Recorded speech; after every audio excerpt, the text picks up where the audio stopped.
Okay, well, welcome to the regular meeting of the San Mateo County Board of Supervisors for February the 14th.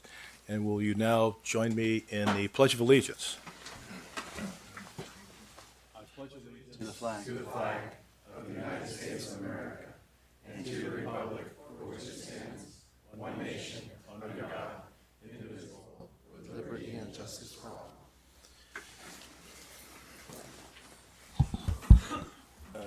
Sukmani, could you do the roll call, please? Sure. Supervisor Pine? Here. Supervisor Groom? Present. Supervisor Slocum? Here. Supervisor Canepa? Here. President Horsley? Here. It's now time for public comment. Public comment is reserved for persons wishing to address the board on any county-related matter that are not otherwise on the meeting agenda or listed on the consent agenda. Speakers are customarily limited to 2 minutes, but an extension can be provided by the board president. Mr. President, we have 4 speakers. First is Martin Fox, followed by Leland Francois. You did see this, right? I got it. Okay, it's what? I got 3 times.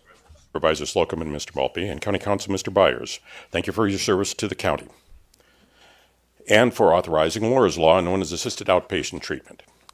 Please make the outpatient treatment Laura's Law provides more effective to persons living with serious mental illness, which is complicated by an inability to recognize their need for treatment, by eliminating the bias towards limiting treatment created by the civil and criminal immunities given those who make the treatment decisions for the seriously mentally ill in the Lanneman-Peters Short Act.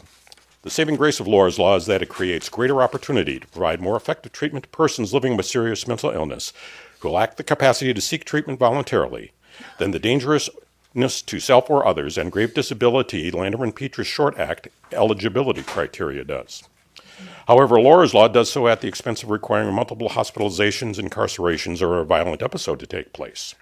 There is and never has been any reason to protect a Lanneman-Peters Short Act care provider's failure to produce a recovery due to a negligent failure to provide needed treatment in a civil proceeding, much less to protect a care provider's intentional failure to provide needed treatment in a criminal proceeding.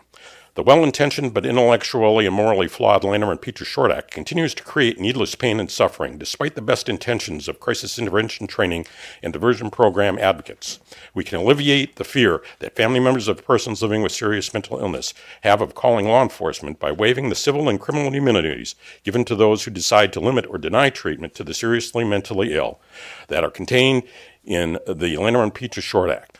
Please make the outpatient treatment Laura's Law provides even more effective to persons living with serious mental illness by voting to waive those immunities now. Thank you. Okay, next we have Leland Francois, followed by Carol Hewen. Good morning, President Horsley and members of the San Mateo County Board of Supervisors. Leland Francois, on behalf of the Ravenswood Community History Survey, 1991 Bay Road, within the Ravenswood Industrial Park. As I speak, Suki is passing an article around that appeared in the Palo Alto News more than 2 years ago regarding the inconveniences of having some historic records displaced. And usually this kind of incident could be resolved within a couple of weeks or two or 3 weeks simply by reason if it's something that was mistakenly done. But in this case, this matter has matured over a period of about more than 2 years, and it has become a public interest matter, and it definitely does fall within public interest law. And unfortunately, when the incident took place on September the 24th in 2014, there really hasn't been a lot of public comment made, nor have I received any kind of I haven't received any type of acknowledgement from the City of East Palo Alto Historic Resource Board, Ravenswood City School District, or in this case, the Board of Supervisors, and it was brought to your attention, I'm sure, over the past couple of years. Unfortunately, the material contained, and it's been displayed was part of the United Nations Planned Documentation, Archiving, Records, and Preservation Program, UN DARP program. So I'm asking the Board of Supervisors to allocate some time to look into this, and possibly we can bring all parties to the table and resolve this matter. It is in litigation. I can't say too much about that. I am the plaintiff in this matter. But under UN protocol, we should be able to sit down and talk about this and resolve it before it matures into something not so catastrophic as yesterday's event up in Oroville, but something of less intense, but nonetheless deserving of public attention. Thank you. Thanks for your comments. All right. Next we have is Carol Hewen, followed by our last speaker, Melissa Lukin.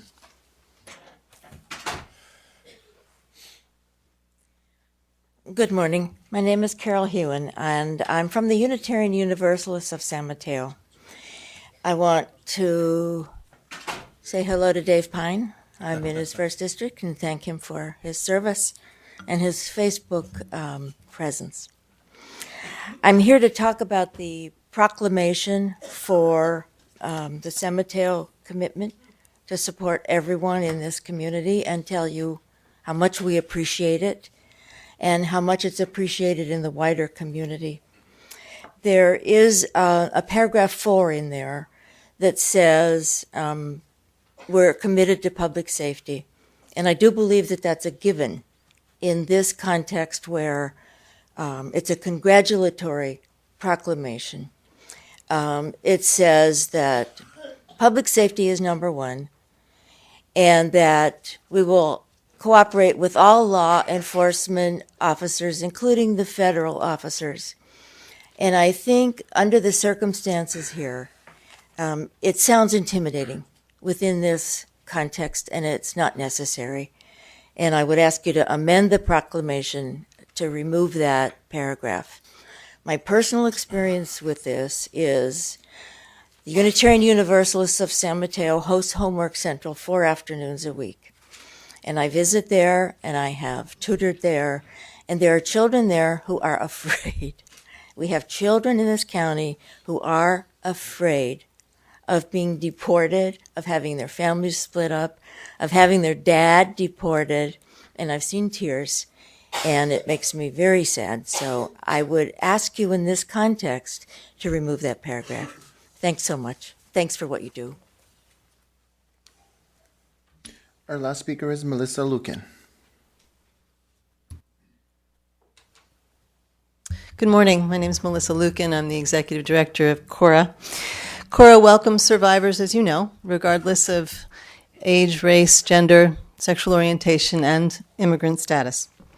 I know that you're talking today at today's meeting about the issue of immigration, so I just wanted to give you a kind of a report from the ground level of the impact of the recent executive order with regard to immigration.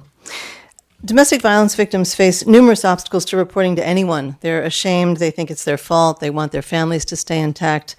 They may depend on their abuser for their livelihood, and depending on the color of their skin, they're maybe innately afraid of law enforcement to begin with. They would prefer to suffer in silence, potentially, and roughly 1 in 5, only 1 in 5 actually report domestic violence to begin with. But perception is reality, and right now, clients at our safe house, in our support groups, and the children in our children's program are terrified. They don't know the difference between one well-pressed suit and another, between local law enforcement and ICE. And while that may be that most arrests are of criminals, they don't know that. And so with this sort of potent combination of fear and lack of information, of course, human nature fills in the blanks. We, along with our colleagues in the county, are doing what we can to disseminate information about their rights, but we're already seeing the results. Women aren't wanting to sign up for WIC. Their children are already traumatized by witnessing domestic violence, are asking our counselors when their moms will be deported, and our clients are literally frozen in fear. Survivors of domestic violence need to feel safe calling police. Our collaboration with law enforcement is a treasure. And if we don't do something, literally, lives are at risk. Meanwhile, as a recipient of VAWA funds, CORA is legally obligated to ensure the safety of our clients, for those, and our children as well, and regardless of dating violence or domestic violence or sexual assault. And by protecting their confidentiality, we're legally bound to do so. So we'll continue not to share information about clients for that reason. Thank you. Thanks, Melissa. Mr. President, I believe there's one more. Stan Keno.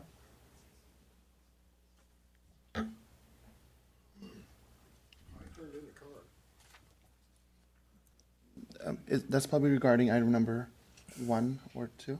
Good morning. I think there are a couple of other speakers who probably want to speak on that particular item, and now you'll get an opportunity at that time, Dave. Is it right? Are you talking about item number 1 or just public comment? Public comment on the resolution affirming commitment. So that'll be item number 1. So when the item comes up, then we'll call you. Thank you. Sure. Me too. Okay. Okay. Okay, well, that concludes our public comments. I'm going to take an opportunity to make my own public comment. Last board meeting, I talked about doing more with Black Lives Matter and essentially African American history. So in February, we honor and celebrate African American History Month, and there's really a long tradition of looking back at the significant contributions to American history made by Black Americans, and there really is obviously a wealth of information to study and make available. But this is also the shortest month of the year, and so I actually am planning on having a year-long dialogue to kick off actually during our next Board of Supervisors meeting on February 28th that will focus on a once-a-month during subsequent board meetings on the African American experience in San Mateo County and maybe even the United States. So I'm going to invite my fellow supervisors to suggest topics and speakers for eventual discussions, and I also want members of the public, county staff, and other elected officials to offer suggestions. My first invitation scheduled for February 28th will be to the county's probation director, Chief John Keene, who is going to help us explore this topic, giving insight and personal experience to what I hope will be a meaningful and realistic look at a very broad and complex issue. So this will be the beginning of what I hope will be an interesting and perhaps emotional and meaningful touchstone throughout the year of my presidency. And while we all share the American experience, it is all too true that for Black Americans, the perspective is unique with a deep history of pain and growth. So I hope we'll all benefit from these discussions and that we'll be able to honestly and with great compassion join hands to learn something for one another that makes our country the truly unique place that it is. So I thought as a first, there's a book that I have been reading. It's actually written by Isabel Wilkerson, and it's called The Warmth of Other Suns. And it's really an interesting, she must have studied over decades about 4 families that left the South. Actually, there's a great migration that occurred from 1910 to 1970 when about 4 million Black Americans went from the South to the North. And so this poem was entitled Chicago. And I sort of got the inspiration from our own poet laureate to look for poems that really talk something about the African American experience. So, in any case, here it goes. Timidly, we get off the train. We hug our suitcases, fearful of pickpockets. We are very reserved, for we have been warned not to act green. We board our first Yankee streetcar, go to a cousin's home. We've been told that we can sit where we please, but we are still scared. We cannot shake off 300 years of fear in 3 hours. So, in any case, we will look for other, poems and stories about what it was for the African American experience. Now, I always find this it's kind of an emotional thing to think about people being in this country fearful about where they would sit. And somebody who grew up in the 1950s, I remember all those civil rights demonstrations, not only in the South, but in the North as well. So, in any case, to go on to the next, we're about to set the agenda and to approve the consent agenda. But before we do that, there are 2 items we have to clarify. First, on item number 5, and let me make the statement. So, we need to actually have a separate vote to amend the agenda on this one item. Specifically, it's item number 5, which is entitled Discussion and Possible Action to Approve the Emergency Proclamation Relating to Damages Resulting from February 7th through 14th Storms. So, in talking to county staff yesterday and about my own experiences in looking at La Honda and Pescadero, about the scope of this actual proclamation that's being presented to the board today. The proclamation actually needs to be covering the storm damage dating always back to January 3rd. So I think you all know that the impacts are continuous and cumulative, as are the impacts of the storm continuing to affect our county. So I want to offer an amendment to this item number 5 to change the title to Discussion and Possible Action to Approve Emergency Proclamation relating to damages resulting from storms beginning on January 3rd. And I actually need to have a vote of 2/3 of the board members. So I will make a motion to change the items to the emergency proclamation relating to damages resulting from storms beginning on January 3rd. Is there a second? Second. All in favor? Aye. Okay, that's done. And the next one is on item number 27, and it's under the fiscal impact of the board memo. The grant from the Transportation Authority was identified as Measure K, but should have read Transportation Authority Measure A. The county was awarded $500,000 in San Mateo County's Transportation Authority TA grant. These funds are from the Transportation Measure A's Pedestrian and Bicycle Funding Program. So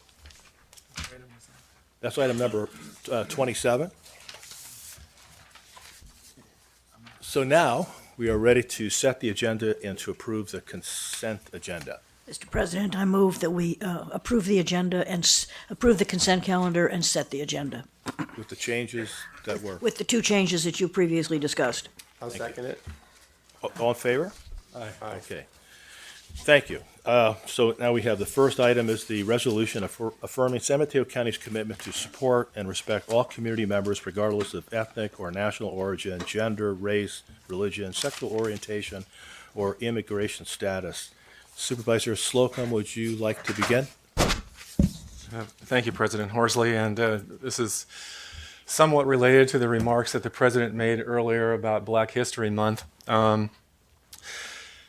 We all know that the rhetoric and actions coming from Washington, D.C. have been felt in Pescadero to Pacifica and from East Palo Alto to Daly City. So much so, as we just heard a couple seconds ago, that school children have had a difficult time focusing on learning because they were so anxious about what they had heard on television and what that possibly meant to their families. Our teachers throughout the county had to deal with that situation before they could even get to their lesson plans. At the same time, some parents are so fearful that they have retreated into the shadows of San Mateo County, and I'm sure that others will follow. Some dreamers have not been coming to class, as we learned last night at the Redwood City Council meeting, because they have a deep fear of being deported and not going to school because they have a fear of being deported. All of this has intensified to the point where there have been national and local protests right here on Courthouse Square, for instance. There have been community discussions on topics like Know Your Rights and others, and all of those activities have been aimed specifically at trying to ease people's fears about what's coming from Washington. I've participated in some of those community discussions, and many people have asked that San Mateo County adopt a statement of support for our immigrant community. As we all know, we're a nation of immigrants, and we're fortunate in San Mateo County to have a diverse range of individuals who come from all walks of life. And we are one of the most immigrant-rich areas in California, and according to the American Community Survey, 1/3 of our residents are foreign-born. Many of those residents, as we know, face significant challenges already, trying to make a living, dealing with economic insecurity, increasing housing prices, education and health care for their families, and many are now fearful of actually being split up and deported. On a personal note, I can tell you that my wife's own story, her mother was actually apprehended by ICE and placed in an ICE van in front of their house with the 6 brothers and sisters watching. And I can tell you from Maria's description of that event that she was terrified about what was going to happen to her family. And that was despite the fact that her mother was a U.S. citizen. Wow. She was put in the ICE van. In any event, the resolution, as was mentioned before, is filled with a lot of words, some of which we might agree with and some of which we might disagree with. But one thing for sure is that those words on the paper represent hundreds of stories across our own county, hundreds of stories of people that are being affected by what's happening at the federal level. I just want to share one quick story, if I could, Mr. President, with you. Carla, her name is Carla, and the names have been changed, obviously, to protect the privacy. But Carla is an undocumented woman who was caught and apprehended at the U.S.-Mexico border in 2000. She was ordered deported, but later entered the U.S. successfully and has been living in San Mateo County ever since. She is the mother of 2 young U.S. citizen children, and Carla was the victim of severe domestic violence at the hands of her U.S. citizen husband. 2 years ago, she felt the courage to contact the police so she could keep herself and her 2 children safe from harm. Carla's husband was arrested and brought to justice. Carla initially feared involving the police, but felt confident knowing that she would not be targeted for immigration enforcement by reporting the crime. However, now with ICE raids occurring all across the country and the community growing increasingly fearful, Carla says that she might not today have called the police on that domestic violence issue. And I think that just supports what Melissa Lucan talked about earlier. So Carla's story represents the important reason of why we're here, why this is an important time in our history, and that's why we must reaffirm this morning, Mr. President and members of the board, our longstanding commitment to support and respect all community members and to help guide us into the future. Every member of our community must know that they are welcome, safe, and protected. With that, Mr. President, that concludes my remarks. Thanks. Very well said. Yeah, I just talk a little bit about my own experiences in law enforcement. Some years back, actually, ICE did do raids on the coast side because many of our farm workers are either undocumented or fearful of the police. And I remember one occasion when they did come out to the coast side and we had all these farm workers running into the hills. And so myself and the then DA at the time went to the U.S. attorney. It was a Democratic administration, not to talk about politics, but we went to the U.S. attorney and said, we never want to see that again in this county. And we stopped them from doing those kinds of raids. I don't know that we'd have the same kind of success in the future. But we do know that, a lot of the food that we all are eating is produced by farm workers, and a number of them have been here for a long time, generations, but they may, in fact, still be undocumented. They are fearful, and we are, I hate to hear that from in Pacifica, in the coast side, in Hapu Bay, always down to Pescadero, about children being afraid to come to school, crying.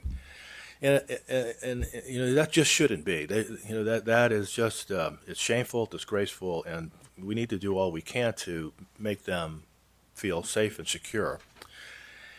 And hopefully with time, we'll be able to be even more effective. And going back to when Melissa Lucas from CORE talked about domestic violence, that was another thing in law enforcement that, and I'm sure Carlos could speak to this as well, our great sheriff, when someone is on, we used to hear that when women would come forward, because they had confidence in the police, that they knew that the police weren't going to turn around and talk about their immigration status. What's it going to be like today if a woman is undocumented and has been here for maybe 20 or 30 years?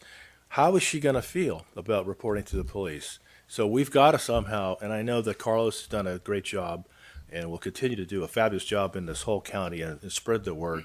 In fact, we're going to work with him to some extent, talking to people in our communities, and I know they've done some in Supervisor Grimm's district, letting people know about what what their rights are and how the county will support them and how we will be willing to actually put our money where our mouth is in terms of making sure that they get legal representation. So I'm really disappointed by some of the things that have been said by this administration.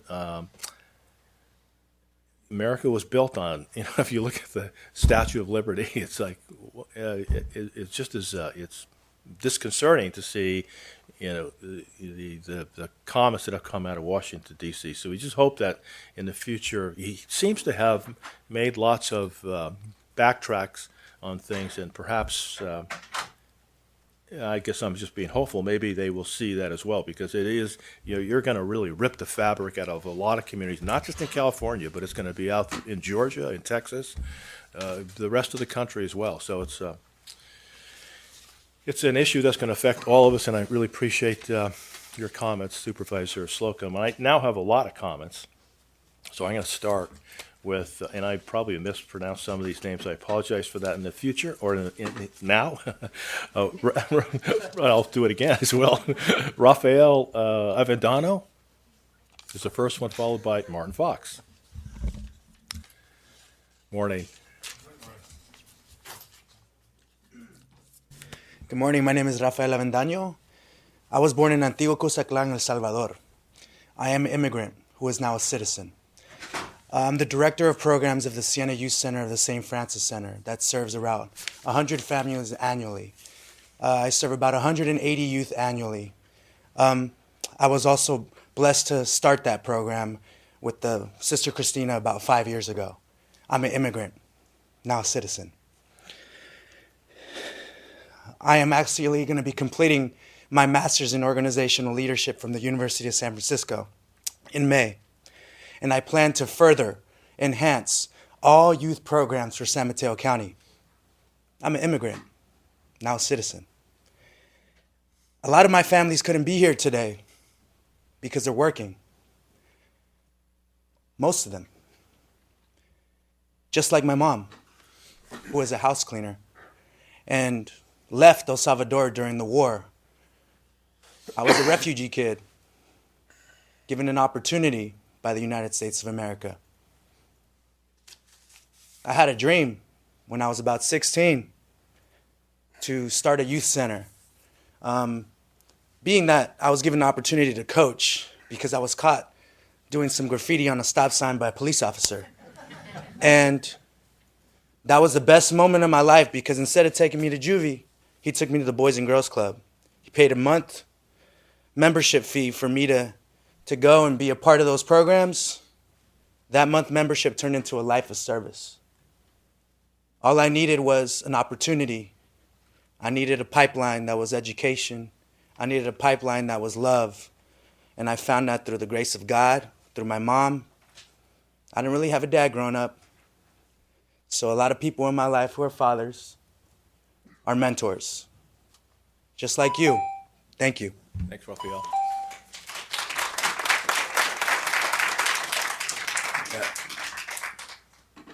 That's Martin Fox, followed by Catherine McCleary, or M.K.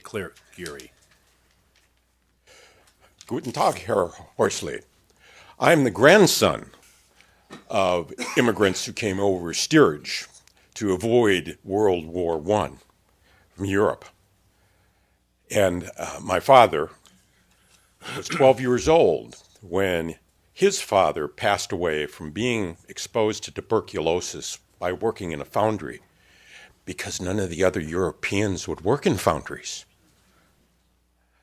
Have a rich history because my parents actually spoke their native language at home like many other parents did who emigrated. I was particularly concerned that you take the opportunity to recognize that neither the resolution or the memorandum indicates that last month, U.S. Senator Dick Durbin and Senator Lindsey Graham came together to reintroduce the Bar Removal of Individuals Who Dream and Grow Our Economy Act, or the Bridge Act, in the current session of Congress.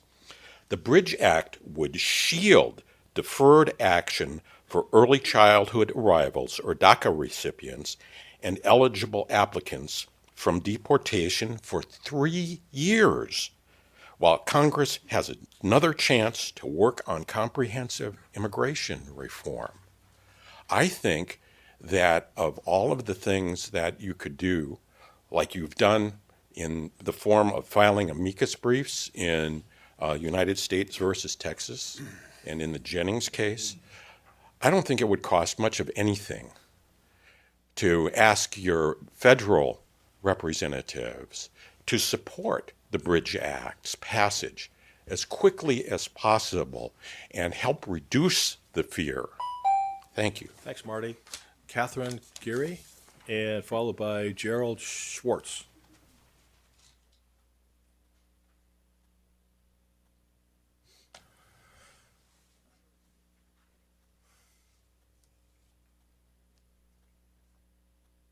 Good morning, everyone.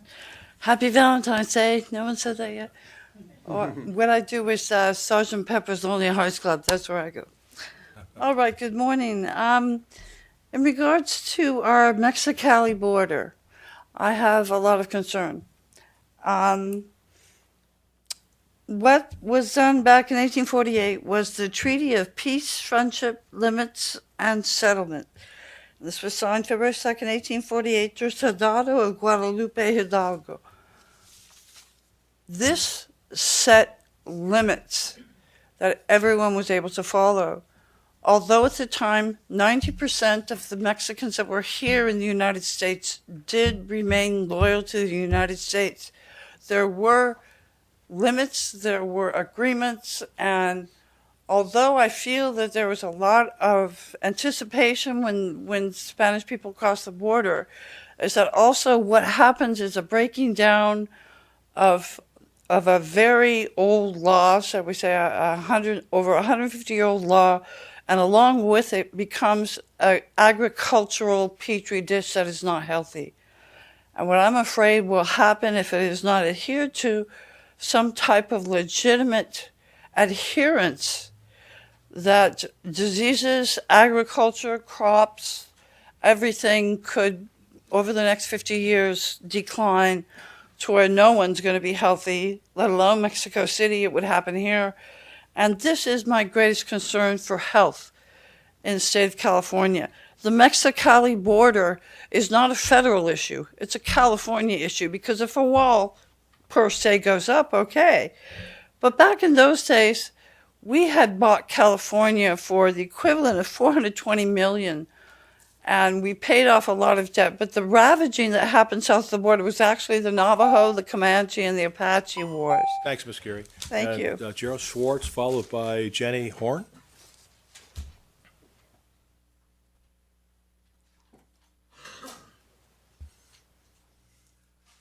Good morning, Supervisors. My name is Jerry Schwartz. I'm speaking on behalf of the ACLU chapters of San Mateo County. We strongly endorse the intention of this resolution, but we have some severe problems with two aspects of it. In Section 3, there is an very ambiguous reference to criminal activity requiring immigration, a request from somebody of their immigration status. I do not understand that, and it troubles me. Section 4 is very troubling. If the intention here is to reassure immigrants, documented and undocumented, that they can interact with county staff and in particular with police officers, these provisions seriously undermine that intention. But even lawyers, I suspect, are going to consider the clauses, the exemptions, somewhat ambiguous. To immigrants who are, as you've already heard, very fearful at the moment, they are going to see these exceptions and not know what they mean.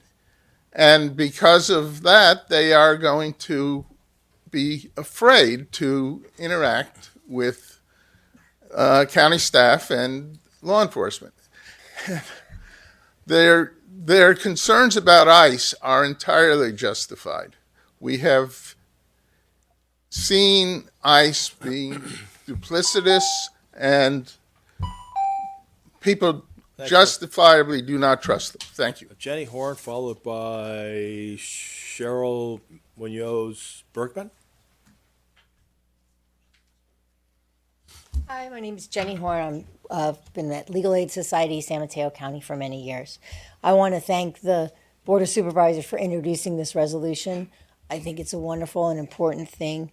I agree with the speakers that have gone before me as far as the last part of the last clause of Section 3 and Section 4 as being undermining the spirit of the resolution. But I mostly want to say that San Mateo County really needs this resolution, that the fear in our community right now is threatening all of us. I think Mr. Slocum and Mr. Horsley's description of and Ms. Lucan's descriptions of the domestic violence victims' fears to call the police are entirely apt and really meaningful. And it extends beyond domestic violence. People are afraid to call the police when they see a gang member in the street. And that threatens us all, right? We are all not safe if people are afraid to call law enforcement. And we need to do something to reestablish the trust in these institutions that we all need. The best promotion of public safety is to make sure that people are not afraid to call the police, that children are not afraid to go to school, and that people are not afraid to access public benefits like food stamps, Medi-Cal, child protective services, which we need to keep our community safe. Thank you very much.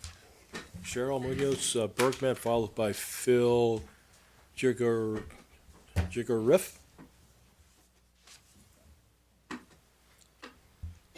I guess it's, go ahead.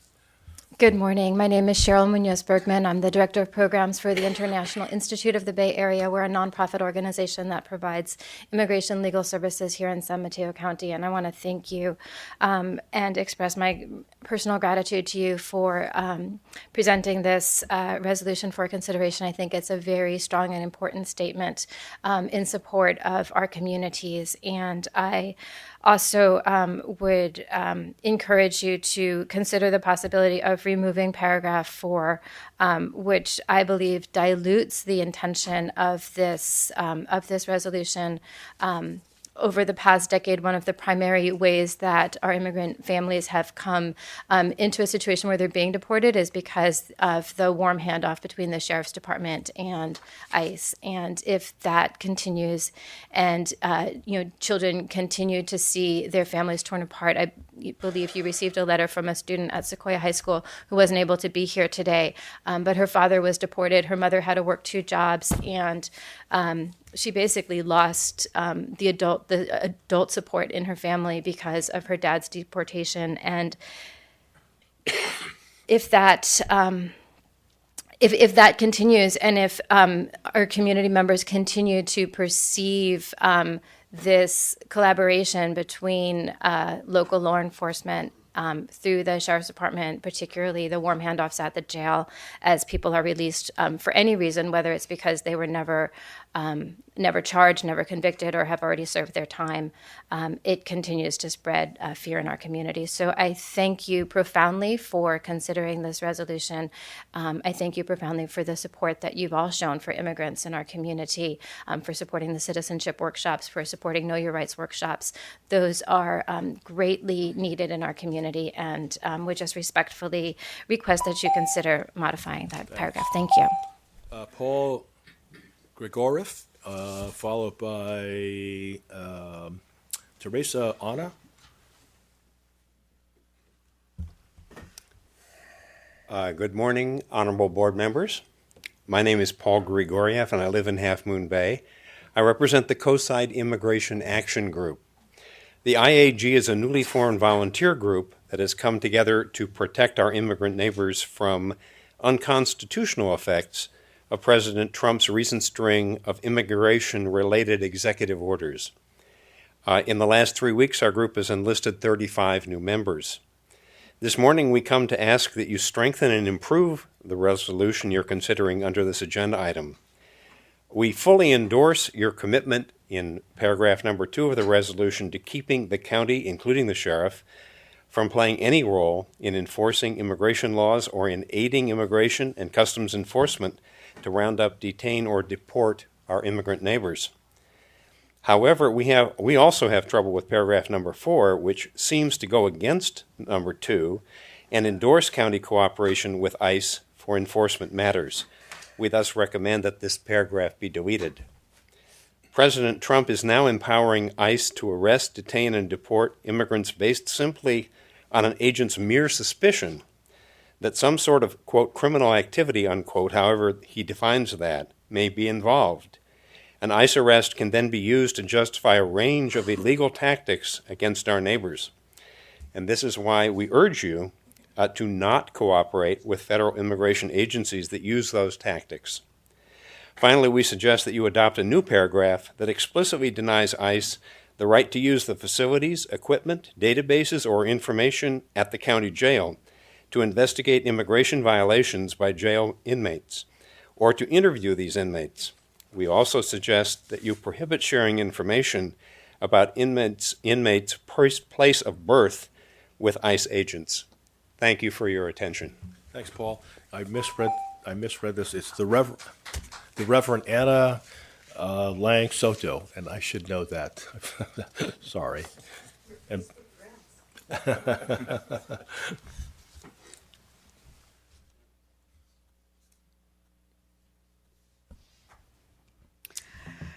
Thank you very much for all that you've done for the immigrant community here in here in Redwood City and in San Mateo County. I think I've had the pleasure of speaking with almost every one of you, and I know where your heart is, or how I've believed you when you told me. I'm the pastor of the Buen Pastor Episcopal Church here in Redwood City on Woodside Road, and I too am concerned mostly with regard to the children and families of the county. My experience with my parishioners, who are primarily Spanish speaking, is the word terrified is not too high a word. And one of the things that they're terrified by, I think that people have spoken very well about them. I do want to underscore what Cheryl was talking about with regard to the law enforcement in the county. Law enforcement has made a lot of changes in the 17 years I've been here, and I'm very, very grateful for that. I think that the last step is to work on the interface between ICE and the jail. When someone is picked up, the expectation is that they're going to be turned over to ICE, even if they're not guilty of anything. And then those families who have been waiting for their loved one to return from jail, the person arrives, you get to visit maybe, and then they're taken by ICE. You can't give someone another punishment for time they've already served. Thank you. thanks, Reverend. Bernardo Huerta, followed by Candace Anderson.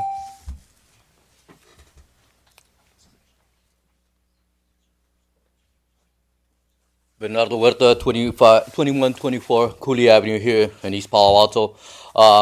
I've been a member of Nuestra Casa for 15 years, and I have gone over this document, this resolution, and well, I'm pretty much for it. You know, I do agree with some of the other speakers on the fourth paragraph there.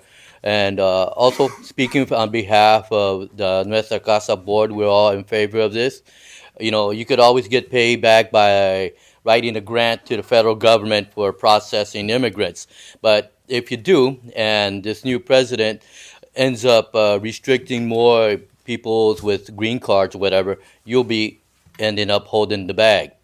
And we got to remember that, you know, the Roman Empire lasted for 1,400 years. along the line, they had a couple of nut jobs.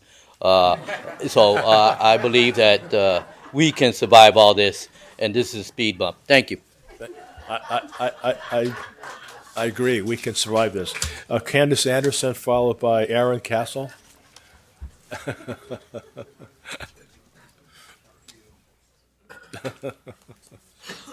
Hello, my name is Candace Anderson, and I'm a resident of San Mateo County. I'd like to touch base on the language including in the Board of Supervisors proposal. County employees, including law enforcement officers, will continue appropriate cooperation with federal immigration agencies, and that's continue. It's disingenuous to claim that we are a welcoming city or county while keeping this language in the proposal. It gives false hope to those who face the very real possibility that they will be separated from their families over a broken taillight, immigration checkpoints, or the felony of working without papers, as happened with Guadalupe Garcia de Reyes in Arizona last week. Let's not fool ourselves. With this language included, the welcoming proposal means nothing, and it is only an attempt to convince those of us who are not affected by discrimination that we are living in inclusive communities. I'm asking that this language be removed from the proposal. Folks in Santa Rosa fought hard to keep similar language from the proposal to becoming a sanctuary city, and were not successful. Last week, Sheriff Freitas of Sonoma County traveled to Washington, D.C. in support of the confirmation of the Attorney General, Jeff Sessions. He was joined by 6 other leaders from California Sheriff's Department. Did anyone from San Mateo Sheriff's Department attend this event or have had meetings with Jeff Sessions leading up to or since his confirmation? Contra Costa Sheriff David Livingston joined Sheriff Freitas in welcoming Jeff Sessions to the Attorney General position. He receives $82 per day per detainee to hold people for deportation on behalf of the federal government. I'd like to ask Supervisor Horsley, Sheriff Monks, or Undersheriff Bolanos to speak to how much federal funding is coming into San Mateo County to hold deportation on the behalf of the federal government. Thank you. I'm not the, there's a new sheriff in town. Aaron Castle, I'm not really laughing at you. You made some excellent points, but Aaron Castle followed by David Valerga. So I am here also to speak about the language in this welcoming city resolution, and I'm a little bit of a critic, so I went on to write to resolve to become a welcoming county, and then to go on to ignore the implementation of any policies which would protect those marginalized communities is simply feel-good neoliberalist lip service after the hypocrisy of the pledge we made to that flag this morning. So it doesn't do anything. It actually exacerbates the problem. And I would second Candace's suggestion that we find out how much federal funding is coming from ICE and going to law enforcement. And I'd also like to talk about a pattern of hypocrisy by this board. And I guess my comments should be to these people today, because these people over here seem to be distracted. And I want to talk maybe a little bit. I'm what corrections officers refer to as a hug-a-thug. I'm a liberal person that thinks criminals need healing and health, and they kind of look at me as a person who will come into a facility and will sing Kumbaya once a week, and even the hardened criminals will go home with a newfound faith and productive members of society. The public actually watches this online. And online, okay, so they won't hear you speak. Well, I publish this stuff. It's at canander.com, CANANDER.com. I'm mostly concerned about housing because traditionally economic marginalization has played out in the form of access to housing, of access to health services, of access to education, of access to health care. Did I say that already? By Okay, thanks, Mr. Castle. David Valerga, followed by Karen Grove. Good morning. I'm David Valarga. I'm a member of the Unitarian Universalist Fellowship of Redwood City, which just over a week ago voted to become a sanctuary church. And I'm also a member of Fool's Mission, which has engaged for several years now in support of companionship with members of our most vulnerable members of our community. And I applaud the work that you have done and are continuing to do, and the meetings you have had with the most vulnerable members of our community, and the lessons that no doubt you have learned as a part of doing that. It's entirely appropriate to bring this resolution forward on Valentine's Day. I think it represents the love that we have for our neighbors. But we can only love our neighbors if we protect our neighbors when they need protection. And the protection we need now is to protect people who are vulnerable, families who are vulnerable, children of families who are vulnerable from deportation. Paragraph 4 could be amended, could be improved, and could better reflect the values stated in the other parts of the proclamation and the values that the people in this county hold. I urge you to make that modification, if not at this meeting, at some future meeting. I urge you to help us engage with the sheriff about the use of the jail for more appropriate behaviors. And Supervisor Slocum, let's do it for Carla. Thanks, David. Karen Grove, followed by, I can't read the first name, but the last name is Ramirez. Good morning. I'm Karen Grove. I live in Menlo Park. And I am here today to commend you and thank you for the resolution, and having heard from others, particularly for the intent of the resolution. And I would agree with my friends from the ACLU and the International Institute and Legal Services that the one sentence in Section 3 and the Section 4 are problematic, and I encourage you to heed their advice. Before even hearing from them, what I was going to say is thank you. I encourage this resolution, and I hope it's only a first step. Again, I think we've heard from others how important it is that the perception agree with your intent and that the reality agree with your intent. So attention to the jails, attention to education and interaction with the public who need this reassurance in order to report crimes and be safe is crucial. And I think that's going to take resources, and I think it's going to be a moving target. So one of the things I would recommend you consider is creating a task force to monitor federal actions.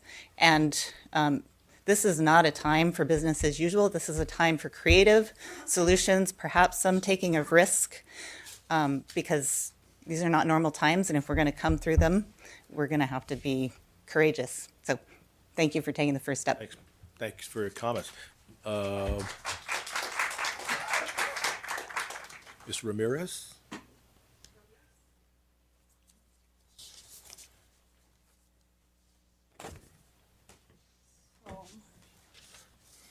Well, I am going to show you all of this too. My name is Sylvia Ramirez. Good morning to all and to Board of Supervisors. I am more than 20 years volunteer in the city of Redwood City, San Mateo County, and more than 15 years as a still volunteer with United Parents Committee, and now with Fool's Mission.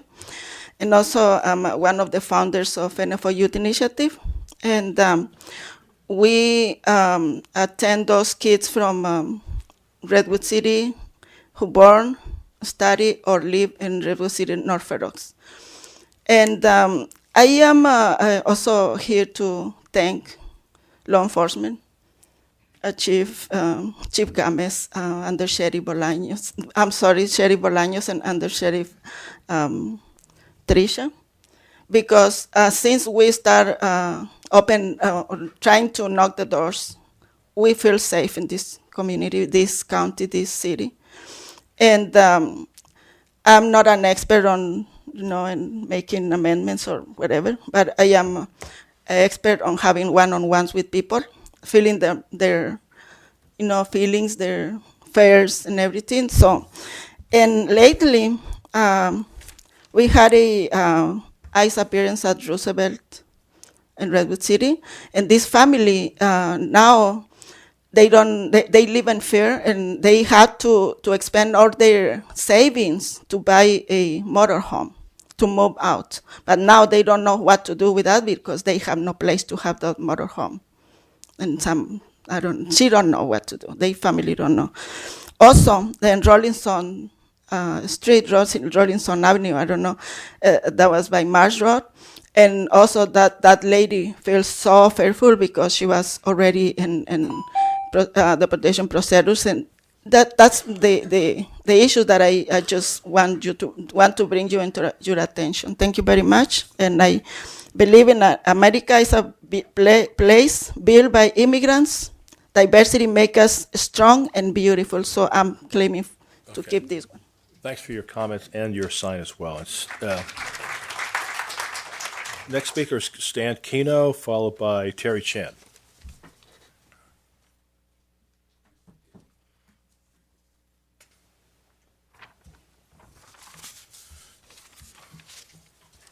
Good morning, Supervisors. I come to this microphone as a second vice president of the San Mateo Central Labor Council, but also personally as a Californian of Japanese descent, fourth generation, the first generation who was not interned. And I remember as a child being very close to my grandparents that their experiences, they used the word G-man to refer to the FBI, who would walk outside the house back and forth at night to let you know you were being watched. A grandparent said, I can only tell you what happened. I can't give you the feeling of it.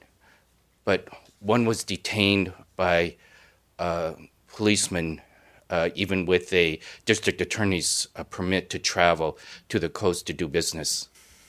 And the experience of shame that they experienced with this, the internment, on a personal basis, we found the suitcase that my 94-year-old mother now was allowed to carry to the internment camp outside of Little Rock, Arkansas. It was called Jerome Camp.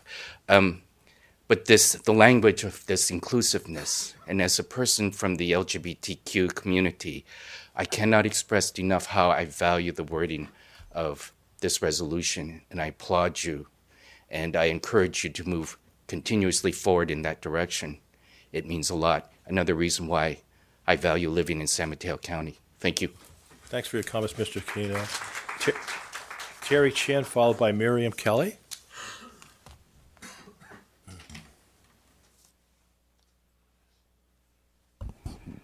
Good morning, President Horsley and members of the board.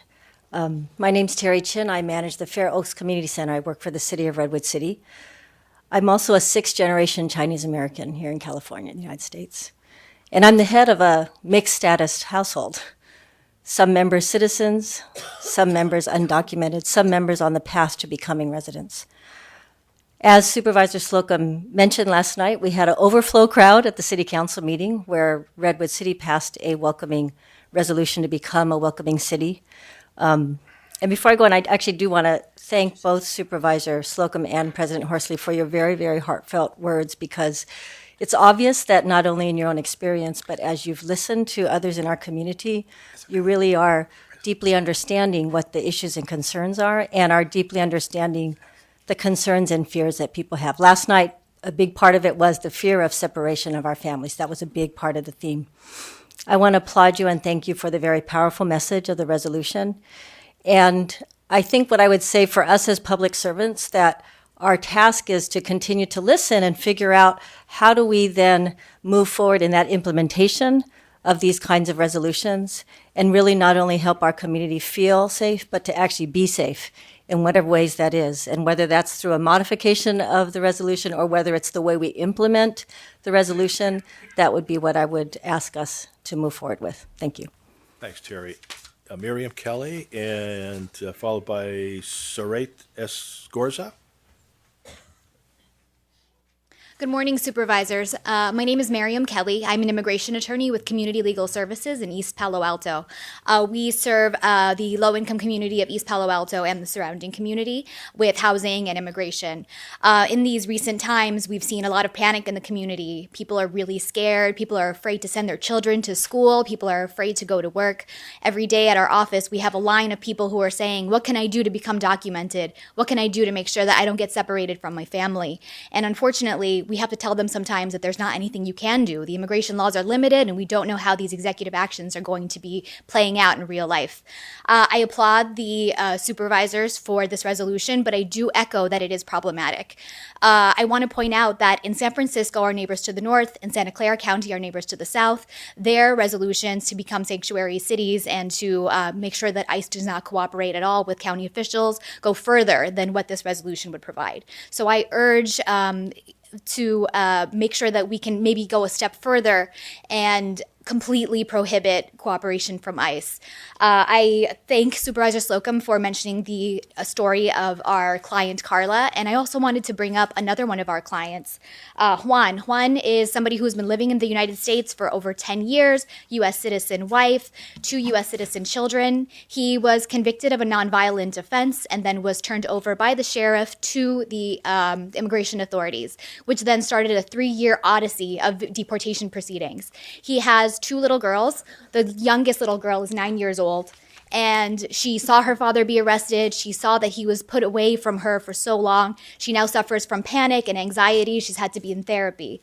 So I really urge us to take a step further to make sure that these kinds of stories don't happen anymore, because by not keeping immigrants safe, it really puts us all in danger. So I thank you for your time, and I really hope that you consider removing those problematic provisions.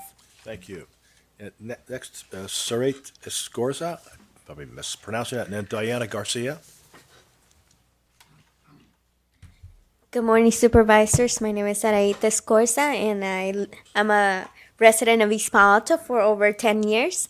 And I'm also an undocumented student. I received DACA, and my DACA renewal application is pending. So who knows, what's going to happen with that. But I know that there's a lot at stake, not just for me, but also others in the community. And so I'm here also to echo what everybody else has said, in terms of item number 4, that there needs to be a discussion about that item, whether we need to modify it, because there's a stake of, what our communities are facing, but also I work with families in East Palo Alto and also in Santa Clara County that have loved ones that are going through the criminal court process, whether it's a nonviolent conviction or other type of cases. And one of the things that we forget is that there's are also husbands, fathers, sons, people that make up our family. And we need to talk about that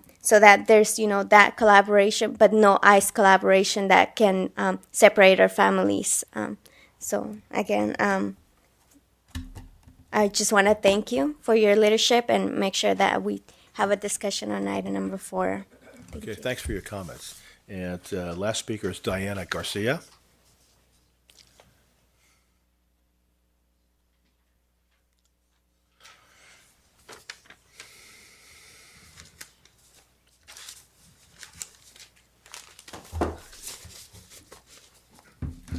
Hello, Board of Supervisors. My name is Ileana Garcia, and I am the Programs Coordinator for Nuestra Casa de East Palo Alto. And I'm here today to support as well as the resolution because it's truly important to protect our families residing in this county. And I wanted to share a little bit about what we're doing. So Nuestra Casa de East Palo Alto is doing their part, or doing our part, to share information and share community education with our families. And we're doing providing Know Your Rights workshops in the entire San Mateo County. And we have to build trust and some sort of security to our families. And the intention is to remove all the fear and build some sort of security with our families. And I don't know why, but I'm really nervous. But it's just really important. And one of those things that right now, most of our promotoras are actually on their way to Sacramento to hear their voices in front of the state capitol with our director. And I wasn't able to be here because I wanted to come and share my voice here and a representation of Nuestra Casa. And most of our promotoras are in the front line with our community, and most of our community doesn't want to apply for food stamps, doesn't want to apply for Medi-Cal. They don't want to even come out of their house. So all of this is truly, truly important. And community education to me is truly important to Nuestra Casa. So we're doing our part to set that forward. Thank you. Thanks, Diane. Can I ask Carlos Bolanos, our outstanding sheriff, to make some comments? Because I know people talked about ICE, and I don't think we get any money from ICE, and I'm pretty sure you don't get any money from ICE, and I know there's a Truth Act of the state of California. Could you talk a little bit about that? Sure. You are correct. First of all, good morning, Mr. President, members of the board, Mr. Malpe, Mr. Byers, Mr. Sacco, Sheriff Carlos Bolanos. That's correct. We do not get any funds from ICE. This is an issue that is certainly of great importance to the sheriff's office. We recognize more than anyone how important it is to really have the trust and cooperation of the residents of the communities that we serve. And we can't have that if they're concerned that we are going to ask people about their immigration status, and we do not. On December 7th of this year, I sent out a policy on immigration enforcement to my department, and I'll read it quickly if I may. And what it says is the Sheriff's Office has a long and proud history of building strong relationships of mutual respect and trust with the community members that we serve, regardless of their immigration status. We have a significant interest in ensuring that they trust us and feel confident that they may report acts of suspected criminal activity and or reach out to us for essential services without fear of being reported to immigration officials. Given recent community concerns regarding a possible increase in immigration enforcement activity, I want to ensure that all Sheriff's Office employees clearly understand our existing policies and practices related to immigration enforcement. Under federal law, federal immigration agencies and officials have primary jurisdiction and responsibility for the enforcement of immigration laws. Similarly, California state law leaves direct enforcement of immigration laws to federal agencies and officials. Consistent with this, and in recognition of the fact that the primary function of the Sheriff's Office is to enforce the laws of the state of California, the Sheriff's Office does not directly investigate or enforce immigration laws. It is not the practice of the Sheriff's Office personnel to inquire about, investigate, or report to Immigration and Customs Enforcement, ICE, an individual's immigration status. Further, the Sheriff's Office does not generally detain inmates past their scheduled release date without lawful authority. Sheriff's Office will continue to cooperate with federal law enforcement officials to ensure public safety.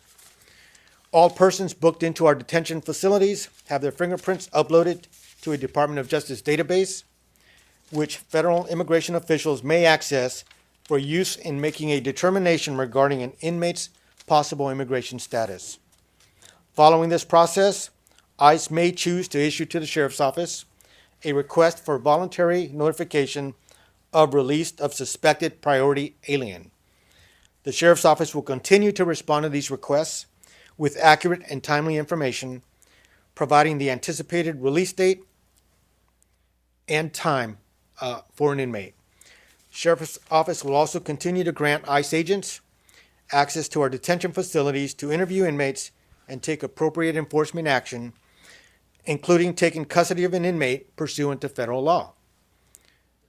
While the Sheriff's Office will be making relatively minor changes to its immigration-related policies and practices to ensure consistency with recently passed state law, we do not anticipate any modifications to the determination that we will not directly enforce or investigate immigration laws, but will maintain cooperation with federal law enforcement officials. How much federal funding and state funding? Hey, come on. So that is basically our policy. We, as you know, have a strong CARE-On program, which works with our immigrant population. We have a strong relationship with them from a field perspective in terms of public safety. That level of cooperation and trust is critically important. While at the same time, from a public safety perspective, there are persons in our correctional facilities that whose crimes reach a certain threshold that the federal authorities do want to make contact with them. We follow the rules in regards to that, and they make a determination in regards to whether they want to take those people into custody upon their release.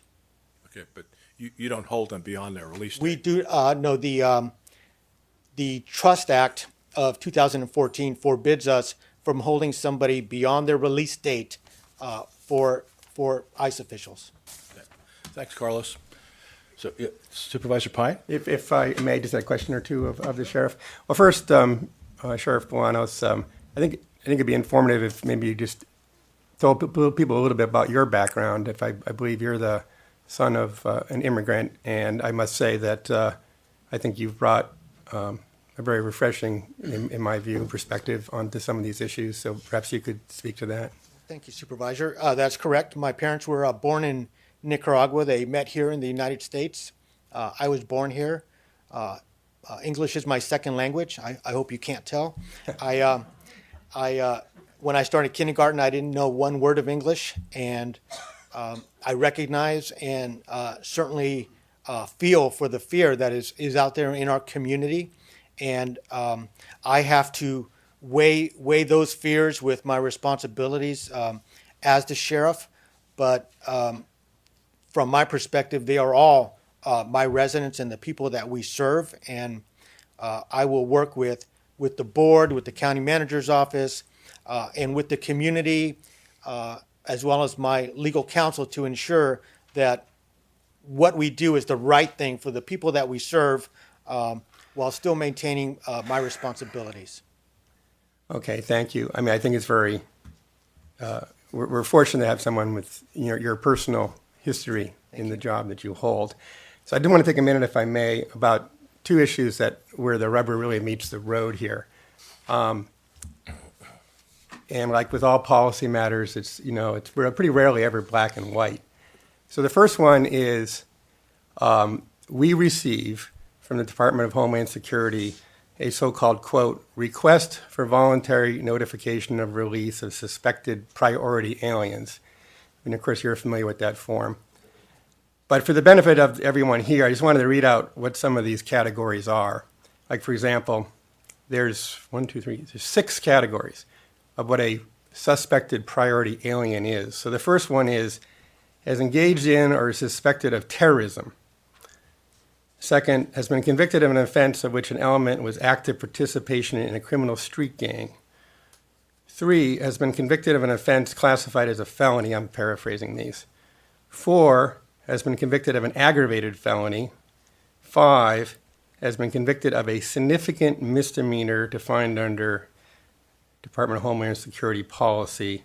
Or 6, has been convicted of 3 or more misdemeanors with certain exceptions. So as I read this, the Department of Homeland Security can complete this form, check one of these boxes, give you the form, and then we provide the information. Is that how it works? That's correct, Supervisor. We then provide them with the date and time of that individual's release. And but I also want to let everyone know that is public information that we provide to anyone. If you were to call asking about an inmate that you had no relationship whatsoever, we would provide you with the date and time of their release. So if they ask for information that's not in one of these 6 boxes, if they want information, because as a number of the speakers have brought up, and I'm not sure how many people we have in the jail that fit this category, that people who are incarcerated for some reason, none of these 6 that I just read, it would be something more minor. If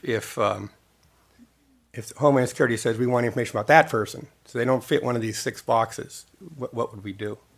Well, that's a good question. As I said, right, that hasn't happened, I guess is probably the first way that I would answer that. We have not had, ICE has not called us and asked us for information on somebody who, one of our good speakers talked about broken taillight, which you would never wind up in jail unless you had warrants and another host of issues. But they have not asked us about those individuals. Everybody whom ICE has given us the request for notification or the Form I-247N, it has met at least this criteria. Yeah. So as I understand it, in San Francisco, San Jose, others, where they're different from us is when they receive this form, they say, sorry, we're not providing information. Is that correct, Mr. Myers? In the more we'll call them classic sanctuary cities. Yeah, I mean that is my understanding. Although I don't have haven't really studied San Francisco's practices per se, so I don't want to represent something that may not be the case. I don't, Sheriff, if you have an understanding of that, I believe that is the correct understanding. What the cities who fall under that category do is they shield folks who have committed these types of crimes or more serious crimes.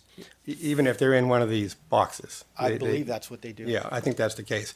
So just a statement on this, I think in most of these instances, I think it's certainly appropriate myself to provide this information. There's 2 of them which I don't fully understand. Maybe I'll ask counsel and Sheriff Planos later. I don't know what a significant misdemeanor is under DHS policy, and I'm not sure about 3 or more misdemeanors, but some of them are pretty serious. So anyway, I think it's something we could talk about, whether any of these boxes go too far, but I wouldn't be comfortable never cooperating because some of these things are pretty serious. Then the second thing I wanted to ask you a little bit about was the interviews in jail. First again, for the benefit of those who aren't familiar with the Truth Act, before anyone can be interviewed in jail, and I'm sure the sheriff can confirm this, we have to provide a written consent to the inmate explaining that it's a voluntary interview and that the individual may decline. And how often are we asked for these interviews, and can you confirm that we provide this form? Well, we do provide the form. We do follow the Trust Act, the Truth Act in regards to notifying inmates of their rights, the fact that they can refuse to speak to an ICE agent. And we also must notify their attorney of record of the request, and we do that at the time of the request for an interview. What I don't have off the top of my head is how often that occurs. I believe it's quite minor. That was 21 times in January. So 21 times in January. Okay. And the other thing too that I want to point out, the Truth Act. It seems the Truth Act has some language that says that if we allow these interviews to take place, then the local legislative body, I guess that would be the Board of Supervisors, has to hold a community forum annually and provide certain data. Let me just tell you what that says here. It says, beginning January 1, 2018, the local governing board of any county, that would be us, in which a local law enforcement agency has provided ICE access to an individual during the last year, shall hold at least one community forum during the following year. So for us, I guess that would be January 2018. Open to the public, to provide information to the public about ICE's access to these individuals. As part of this forum, provide data regarding the number and demographic characteristics of the individuals to whom the agency has provided ICE access, the date ICE access was provided, whether the ICE access was provided through a hold, transfer, notification. So in any event, we will have to keep this in mind. And I think, I'm sure, I guess I think the fear would be is that with the new administration that these requests for interviews will, skyrocket potentially.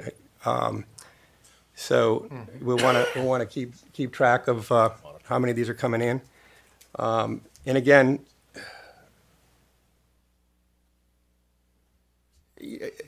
I think the fear, which is well founded with many of the speakers today, is that things could get really bad under this new administration. So I think it would be wise for us to figure out some way to kind of come back and see how things are going. Like, for example, are these, how many of these requests for voluntary notification, are they skyrocketing? Are the ICE interviews requests skyrocketing?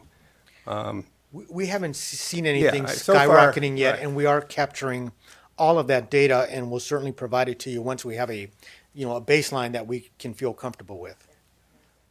So, as for Section 4, again, that's where, again, it's hard to be black and white. Because, what it currently says is we will continue appropriate cooperation. And some of these things that I've tried to review, I think, are appropriate. But I guess the point I'm making here, taking too much time, is that, as things change, maybe for the worse under the administration, maybe we need to kind of revisit what's appropriate. And that's exactly what I intend to do. I will work with County Council. I will work with Cal State Sheriffs. I will work with Cal State Sheriffs Council, as well as have conversations with the board and the county manager's office to determine what kind of discretion will I have within the law, and certainly look to apply it in as reasonable manner as possible. Thank you, Sheriff Alanos. Thanks for those questions. Excellent. Okay. Any other comments? I just want, Supervisor Horsley, I just thought maybe it would be helpful if I described a little bit of what San Mateo County did on Saturday at the San Mateo Event Center. It was the third naturalization education session that we have held in this county. Hundreds of volunteers, many lawyers, many immigration lawyers volunteered their time, and well over 300 families. So we were close to 1,000 people who came to get information and instruction and help filling out the first stage of their naturalization forms so that they would be on their way to citizenship in the United States of America. And it was so moving to me to see all these moms and dads and their children. And you could tell that they were nervous, and you could tell that they were frightened, but they were in a safe place for the day, and they were getting lots of terrific legal and professional legal help. And so I hope that they will all follow if their paperwork was completed at the end of the day, they were given an envelope in which to mail it and really begin the process. Some of them probably had to go back and get some additional forms and then come back to Legal Aid Society again. But it was really a very wonderful day, and it's always good when you can be on the side of helping people.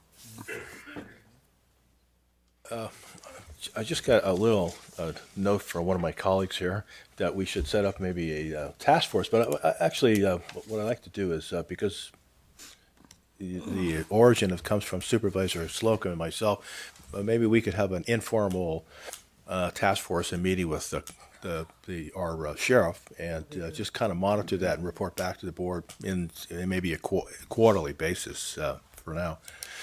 So what? Yes, Supervisor Pine. I think that'd be a great idea. Whenever you think appropriate, to have him come back and give us an update.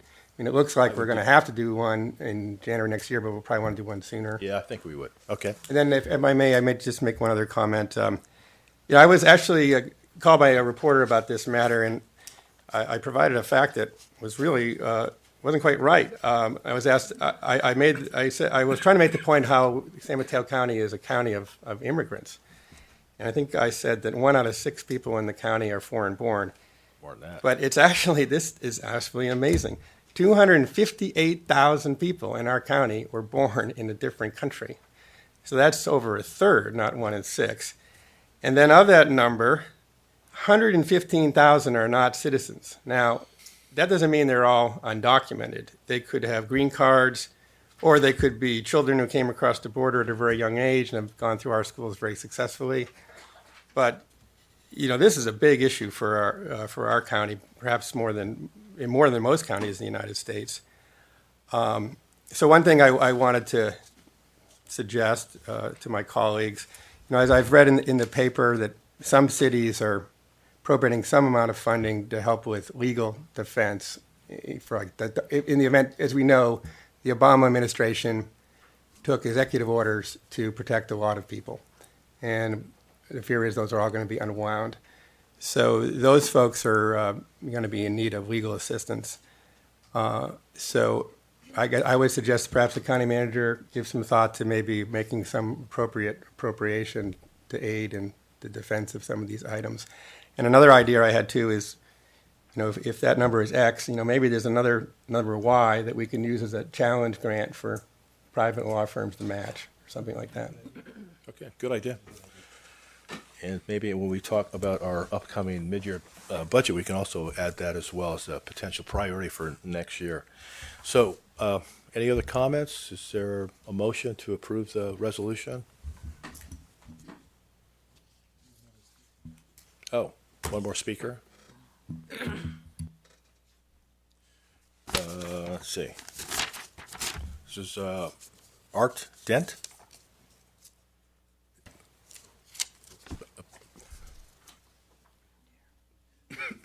Thank you for adding that. Actually, I read about this meeting in the Daily Journal, and I was going through it, and I noticed a comment that I sort of had a little problem with. And I kind of bet I know the way you're going to vote, and I'm not surprised. I think that the one thing I'm concerned about is sort of the deterioration of the concept of citizenship. I don't know.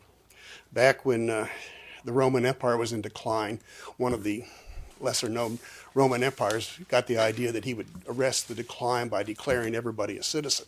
It didn't, as you all know, it didn't work. That was Emperor Caracalla. But it bothers me a little bit that I noticed Sheriff Bolanos was quoted in this paper saying that he was talking about law-abiding citizens, whether they're documented or not. They're not. Let's be careful about a terminology. There's citizens and then there are non-citizens. If you're a citizen, you're documented. Obviously, if you're a non-citizen, they're the politically incorrect or the illegal aliens. They're in the country without authorization, which is, if per federal law, illegal. And I would really be careful with the county to come adverse to the federal government. The state of South Carolina thought of this in 1861, and it didn't work out well. I don't want the next earthquake or who knows a dam failure where we have difficulty getting the federal government to respond. As a taxpayer, I think that's unfair of you to take the risk of imposing that on the people who actually are citizens and taxpayers. That's my comment. Thanks, Mr. Dent. So, is Supervisor Slocum, would you like to make the motion? I'd like to make a motion that we adopt the resolution affirming San Mateo County's commitment to support and respect all community members, regardless of ethnic or national origin, gender, race, religion, sexual orientation, or immigration status. No second. All in favor? Aye. Okay. Thanks for all the speakers. I really appreciate your comments. They're all taken to heart, and we really appreciate your being here. So our next item is a presentation of a proclamation designating February 2017 as Teen Dating Violence Awareness and Prevention Month. Chief Keene is making the presentation, and I have the proclamation here. And actually, before you actually do that, I'm going to make a motion to approve the proclamation, Teen Dating Violence Awareness and Prevention Month. Is there a second? Second. All in favor? Aye. Okay. Chief Keene. Thank you, Honorable Board. Good morning. Good morning, Mr. Sacco, Mr. Malby, and Mr. Byers. I would like to take this opportunity to thank the Board for allowing the Probation Department to recognize February as Teen Dating Violence Awareness Month. This national effort is focused on raising awareness about abuse in teens and 20-somethings and their relationships, and to promote programs that provide assistance to deal with it. This national effort directly links the Probation Department's mission of providing rehabilitative and habilitative services to those we serve. Some quick facts: nearly 1.5 million high school students nationwide experience physical abuse from a dating partner in a single year. Violent behavior often begins between the ages of 12 and 18. Violent relationships in adolescence can have serious ramifications by placing victims at high risk for substance abuse, eating disorders, risky sexual behavior, and in the future, serious domestic violence. As a parent, one of the stats that I find most alarming is that 33% of teens who have been in abusive relationships have never told anyone. In addition to today being Valentine's Day, it also marks Wear Orange Day, which is used to bring awareness to this important issue. And in closing, I would like to share with the group and with the board today the National Respect announcement, which will be spread nationwide on February 17th. That announcement reads, "With Valentine's Day passing us by, we would like to remind you that everyone deserves a safe and healthy relationship. Remember, love has many definitions, but abuse isn't one of them." So I want to thank you very much today for allowing me the opportunity to present to you and to remind everyone that as we look to hopefully stop the scourge of intergenerational violence and recidivism, one of the best investments we can make is in our young people. Okay. So thank you very much. Before you go, this little proclamation. Sir. Appreciate it.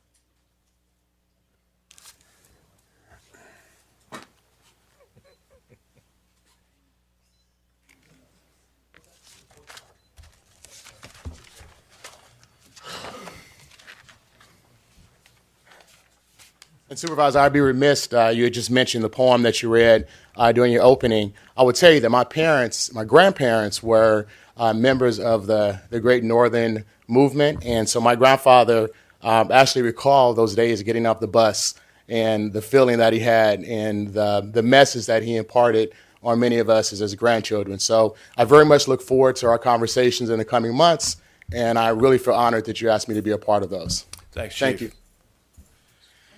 So item number 3 is at 1:30 p.m. for service awards, and item number 4 now is the county managers. It's a recommendation accept the fiscal year 2016 county budget update.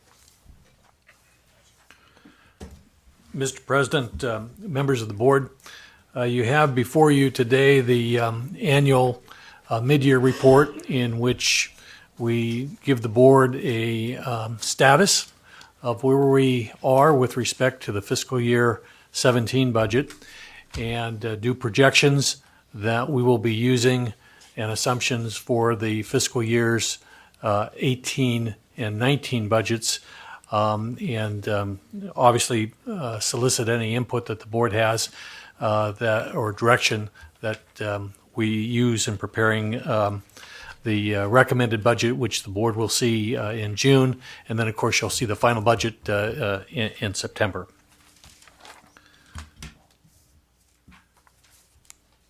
So our recommendations this morning will be to accept the update for the budget for the current fiscal year, and to also accept the Prop 172 maintenance of effort certifications, which is required under the law.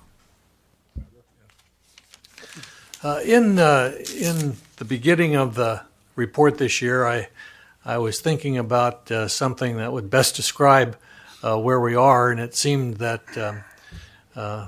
Dickens' use of the duality, it was the best of times, it was the worst of times, in describing the situations in London and Paris during the French Revolution, probably was as close as anything I could find. And I think we all realize, certainly with the most recent election, that in fact there are significant disparities in our country. We recognize that with respect to our county, and certainly that point was made in the national election, that despite the success that we and a number of other areas in this country have experienced in the global economy, there are other parts of our country that simply aren't doing as well. And we have to find a way, as a county government, the state governments, and of course the federal government, to develop policies that are that enable all of us in the country, regardless of where we live, regardless of our political beliefs, regardless of our ethnic and religious backgrounds to do well. And as I said, as we think about our lives as citizens on a daily basis, probably there's not a whole lot of difference in the things that we really want. We want a government that works. We want good jobs. We want good housing, which is, as the board knows, a significantly, increasingly difficult struggle in this county. We want good health care. We want good schools. And we want safe communities. And all of those things, I think, are pretty universal desires on the part of the average citizen. And it's not too much to expect all of their governments in their country to work together to achieve those things. So I was also reminded of the Churchill's what he was purported to have said at one time before the Second World War, that you could always count on Americans to do the right thing after they've tried everything else. So I like to think of this period in our country as the trying everything else period. And historically, we'll go back and look at this and say, we eventually did the right thing. As I pointed out at the beginning of the report, this is an unusual time in that there are so many fiscal unknowns that we're facing with really large numbers attached to them. First and foremost, of course, is the status of the Affordable Care Act. This county has had tremendous success in getting people to sign up for the act. The uninsured population in our county has dropped from over 20% to under 10%. I believe people are healthier. I believe our community is healthier as a result of that. And we just simply don't know what's going to happen in the future. There are all sorts of messages coming out of Washington, but until we actually see some statutes and get a better feel for what impact that may have, I'm putting a range of potential impacts in the $10 to $30 million range. We may well go back to where we were, where basically we were the provider of health insurance for the uninsured in this county, and that could be a rather large number. And that means the costs for operating the hospital and the clinics will go up. It also will mean that we'll have to take a very hard look at the mental health services we provided, because one of the really little known aspects of ACA was the tremendous increase in behavioral health money for both mental health and drug and alcohol abuse. And if the ACA goes away and is not replaced, and those funds aren't replaced, we'll have to take a hard look at the level of services that are provided in that regard. We have been reserving money in our health system to provide, at least through fiscal year 18, I think, a cushion to what those things may be. As we look toward fiscal year 19, that could be another matter. A state issue that's going to affect the budget, of course, is the Coordinated Care Initiative and its impact on in-home supportive services. The act that was passed in 2012 had a trigger that could be pulled unilaterally by the governor, which has been pulled, which essentially says if the governor doesn't think the state is saving enough money, he will do away with the program, which then means that we go back to the old formula in terms of cost sharing, among other things. And that will increase our costs by about $7 million. Now, again, we have anticipated some of this, and we think we have sufficient reserves in our in-home supportive service authority to cover at least fiscal year 18's impact should that occur. But again, we would not have any cushion to fall back on with respect to fiscal year 19. CSAC is meeting with the governor. I think they had a recent meeting, Supervisor Groom, with the Department of Finance this week. There is a litigation strategy that several counties are pursuing, and I know County Council has been in touch with those counties with respect to that. I do think at the end of the day that there'll probably be some negotiation that ends up between 6.9 and 0, in which the county will have further costs going forward. I just can't tell you right now what that number is likely to be. With respect to immigration policy, I think the board probably has just discussed the universal possibilities as it relates to that issue. Again, there's much that we don't know about. We do think, and I think the board probably heard in the last hour most of these, that the issues regarding federal government and state and local governments concerning immigration policies are likely to come down to 4 separate areas. One is the actual utilization of law enforcement agencies to conduct ICE actions. I think it's pretty clear with state law and with the policies of our Sheriff's Department that that's not going to happen. The second is with respect to the interaction of individuals that are in our custody and what we will do or won't do with respect to those issues.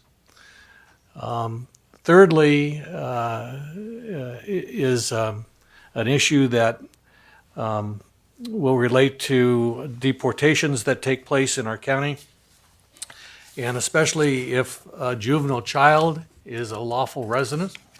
There will be dependency actions that we will be dealing with in our courts with respect to those children. And then the last is, as the board is well aware, the county is the custodian to a wide variety of databases that under federal and state law are confidential.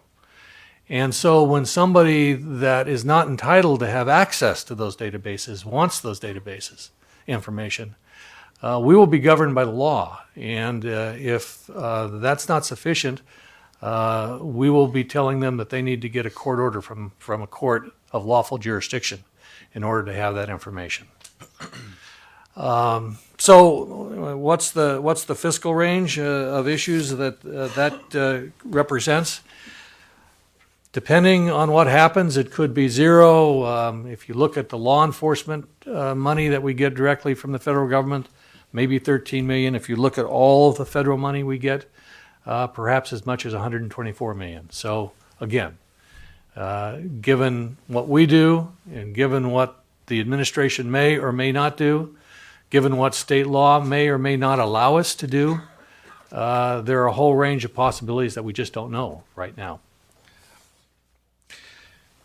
With respect to trade policies, I think we're all aware of the beneficial impact of immigration on the major firms that drive the economy in this area. We're all aware that the major businesses, many of the smaller businesses in this area, are a part of the global economy.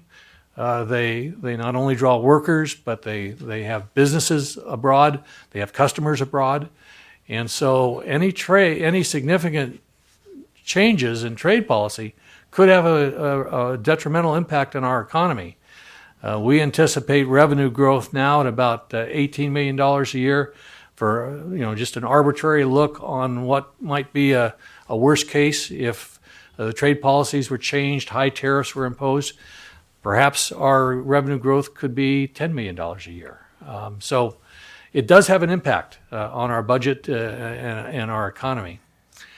Lastly, with respect to housing, the board's landmark report on Housing for All has been followed up with a commitment by this board of investing about $56 million to date in the last 4 years in housing. About $15 million or so from Measure AK. Most of that has been spent or committed to date, but almost all of the housing projects that we're involved in require Section 8 and federal tax credits. We have no idea what the attitude of the new administration is going to be in that area. Without those, we're almost out of the housing business. We just can't leverage our money to build anything that would make a dent in the housing crisis we have. So that's another unknown, and I felt it important to call that out to the board. I wanted to let you know where we stand with respect to our pension liabilities. We continue to be on track to reducing our unfunded liability by fiscal year 23 to zero, which would free up $80 to $100 million in general funds when that occurs. We've reduced it significantly from the peak. We've had a couple of off years with respect to earnings so far this year. Of course, earnings are probably in pretty good shape. We're one of the few counties that really has led the way in re-examining our assumed earnings. We're at 7% now. The retirement board may well go down to 6.75%.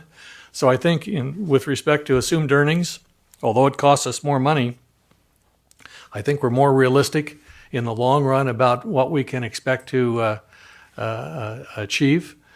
We're now funded at about 83% of our total obligations, and I think we lead the state in that regard. So the board ought to take certainly a moment to congratulate yourselves on a very wise and forward-leaning policy with respect to early pay down of that obligation.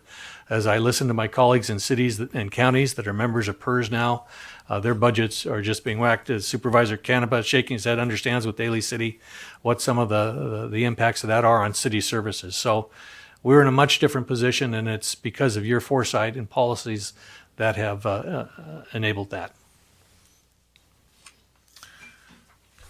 I just wanted to go through a couple slides that tell you a little bit about the strength of the economy.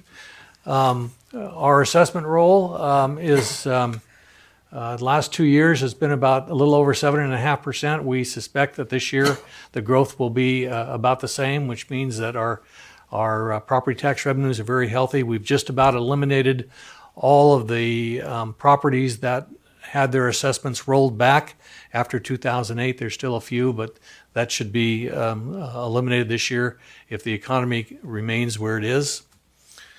With respect to our vacancy rate, we're below 10%. We've been hovering for the last several quarters, about the last year, about 7%, which is really a very low vacancy rate in the office market. That of course foreshadows what you see all around in the county, and that is construction of new office buildings, and of course the producing of new property tax revenues.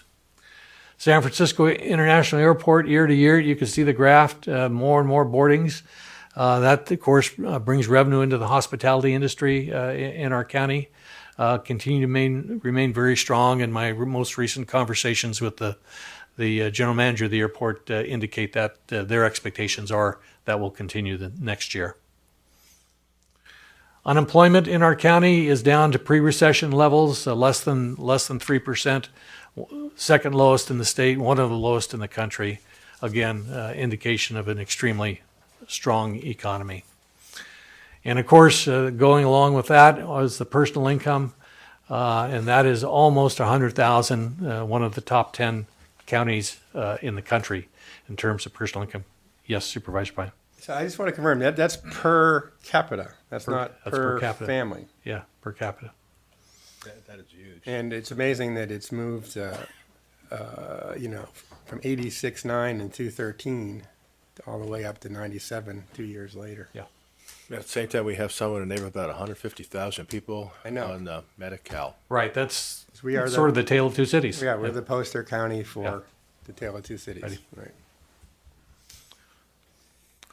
So that concludes my portion of the presentation. I'm going to turn it over to Jim Sacco, who will answer all the very hard questions.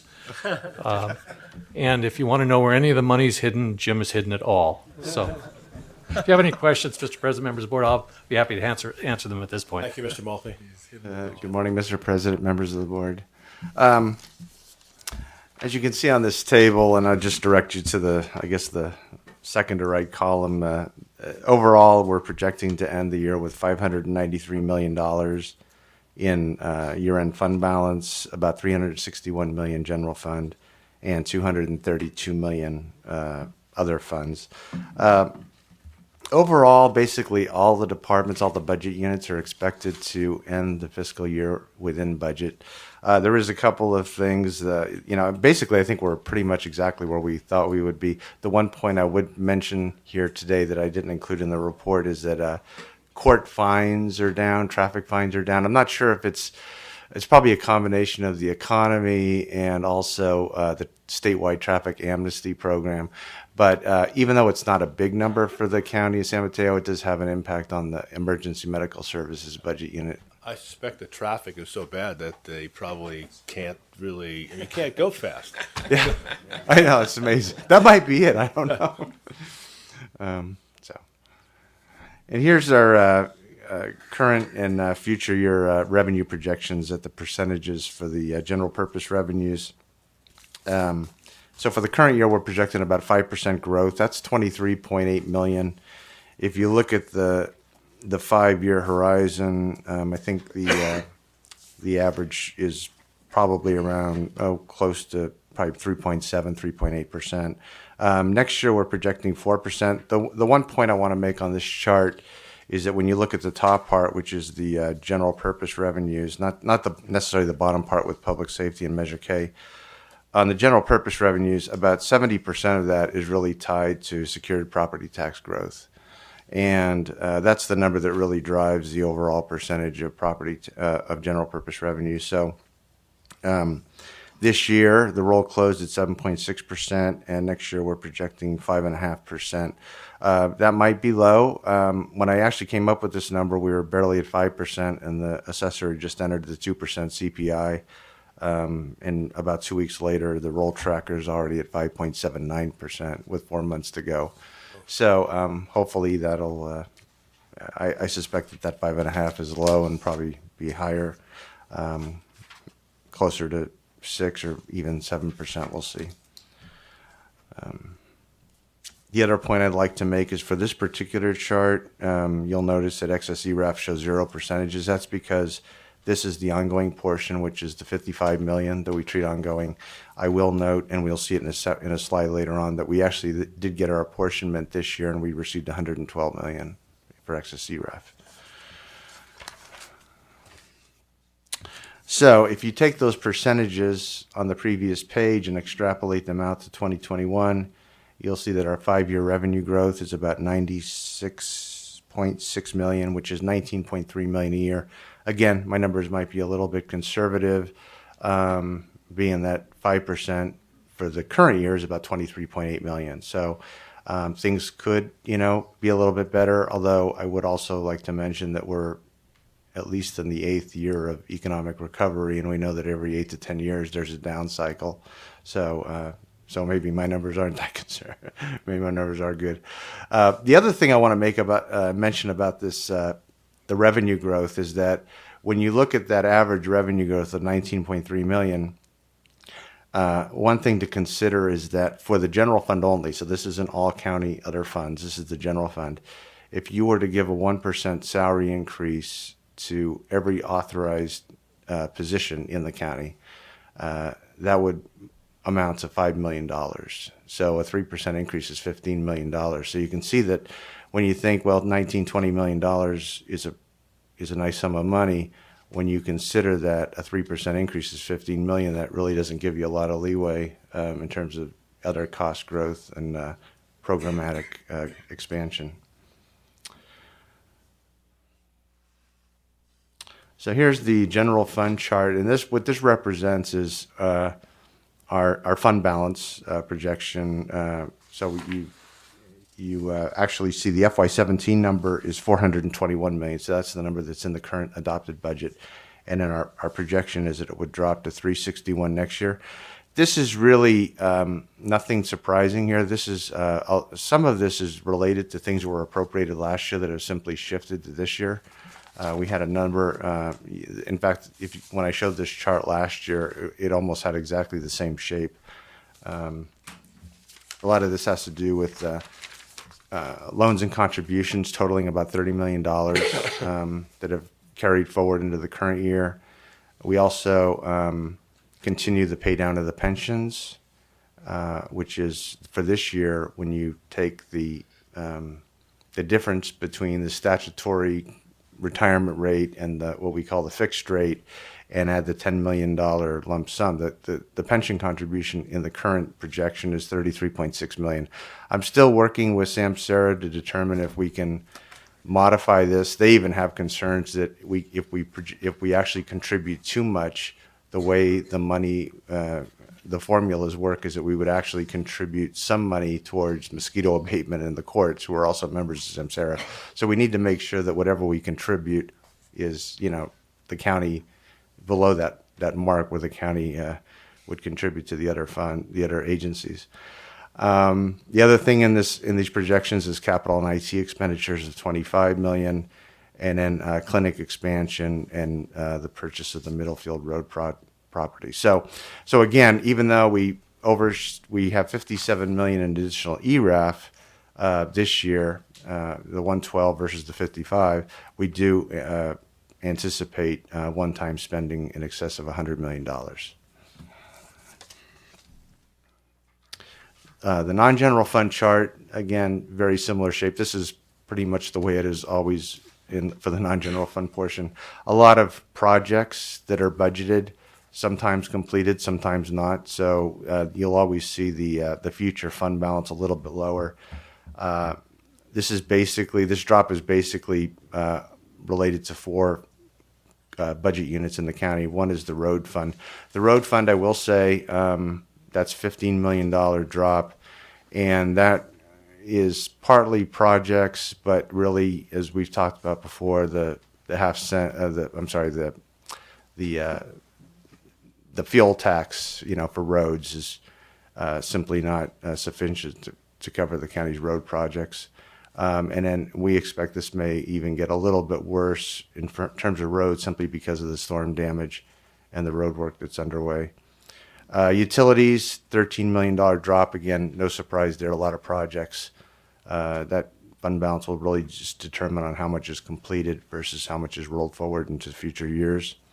There's a drop of $12 million for other construction. Again, that's basically the two projects, the Warm Shell build-out and the Skylonda Fire Station. And then one other thing I want to point out in the report was that the medical center also is showing a drop of $8 million. However, and that was due to a drop in capitated revenues, but we do believe that they'll be okay. So we think that that'll probably be okay by year end, and they'll be able to bring that back up with 91 realignment revenue. The capitated revenues, that's from the health plan of San Mateo? Okay. Excess ERAF, again, I mentioned we got $112 million this year. And actually, if you look at the last 4 years, it's really settled in that $109 to $112 million range, because that 1 year where we got 118, that was an extra reserve that was shifted that 1 year. So that was a kind of an anomaly. But really, if you were to take that out, we've been in that 109 to 112 range for 4 straight years. And overall, I'd like to mention too that since 2003-04, now we've received $1.1 billion in excess ERAF.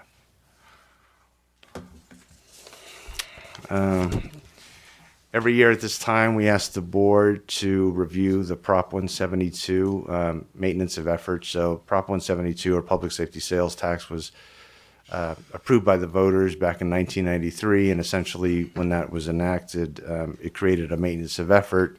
I'm sure that every county in the state far exceeds this maintenance of effort, but it is something that we're supposed to show to the board, so we do it.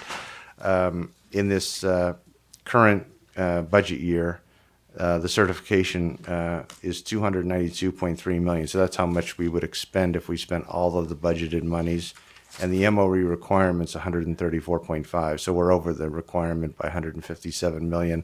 I would like to note that, just for comparison purposes, last year the budgeted difference was 147 million, and we ended up 122.5 over. So you figure that even if there's a variance of 25 million, we're going to be over the MOE by $130 million.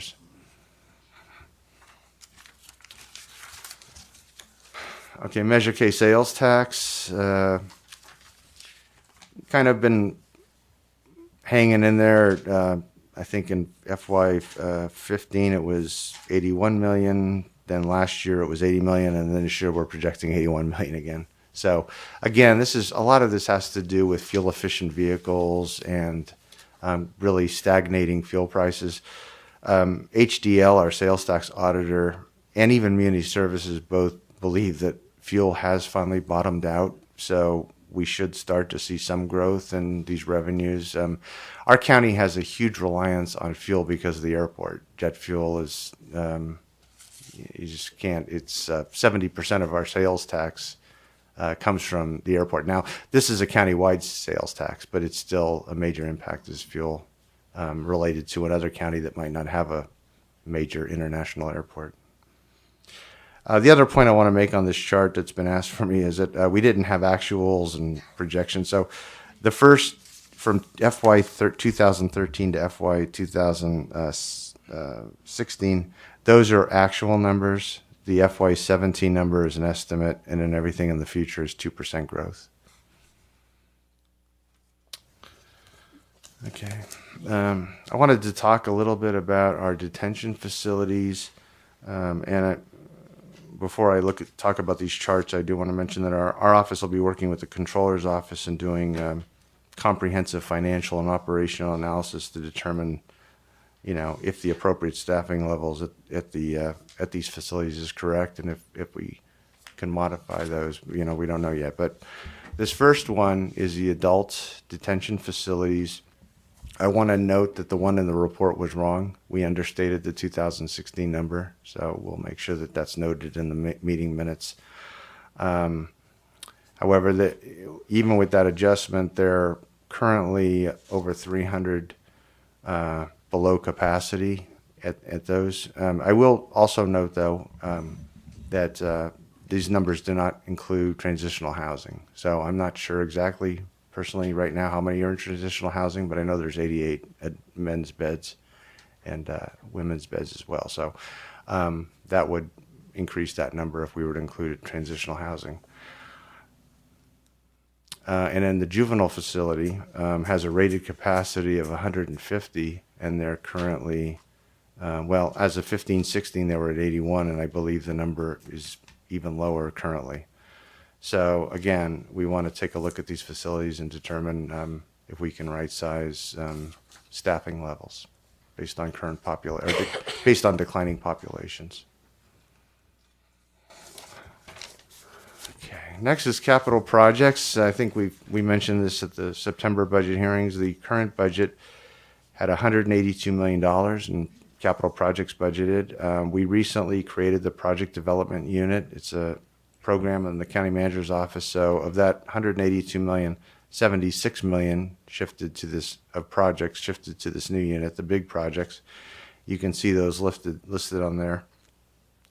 I'd also like to note that on the docket, if not for construction, but at least for planning and design work in the upcoming budget cycle, we would also probably add this third county office building and the health campus.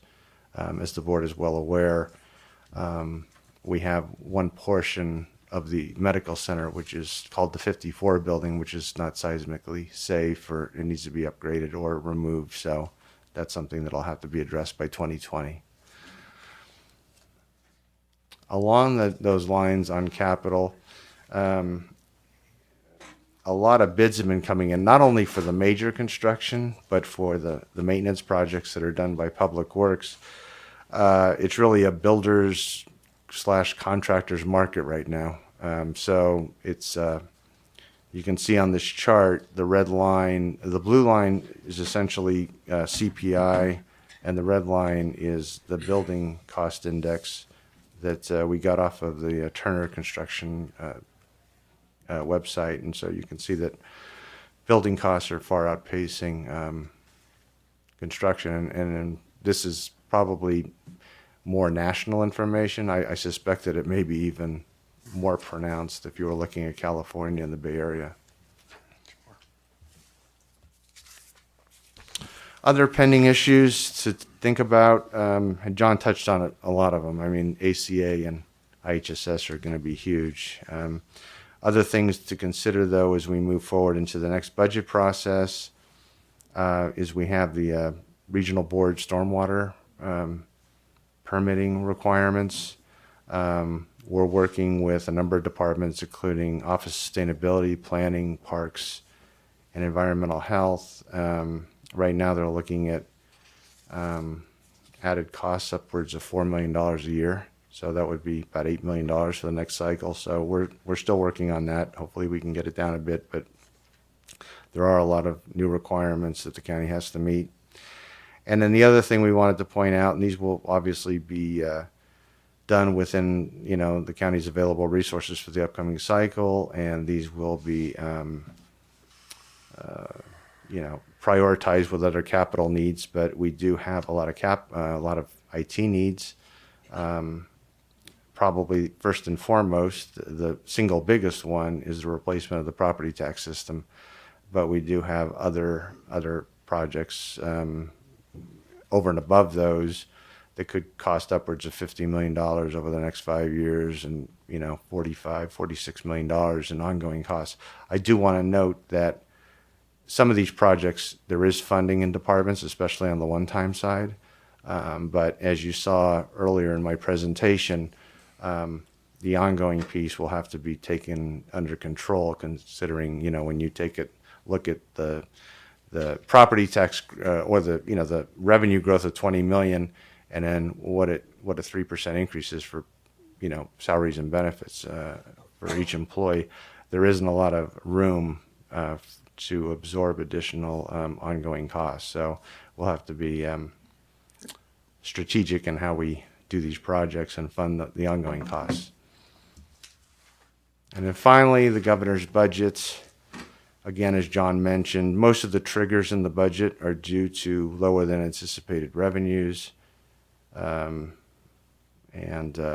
Again, he's projecting a deficit at 2.1. He's making proposed solutions which would result in reductions of 3.2 billion, and which includes the elimination of the coordinated care initiative. With that, I'm done and I'm open for questions. I would also like to note that I believe Jim Porter and Deb Bazan are in the audience if you have questions about the capital projects. Okay. Questions? Supervisor Slocum? Yep, thanks. For really easy questions for you, Mr. Sacco. Easy ones, huh? Yeah, just curious, on page 14 of the memo, it talks about decreasing populations in the jail, and we saw the chart on juvenile, et cetera, et cetera. And I recall some time ago, maybe it was Supervisor Pine that asked, since the populations in the jails are down, are we going to study that situation? Is the study you just mentioned that study that we're getting to? Yes. Yeah. Great. Thank you. On page 30, it talks about assessment filings, property tax appeal filings. And I know it says around 800 there, but I'm wondering, can you share some data maybe later on about what the backlog is on those assessment appeal filings?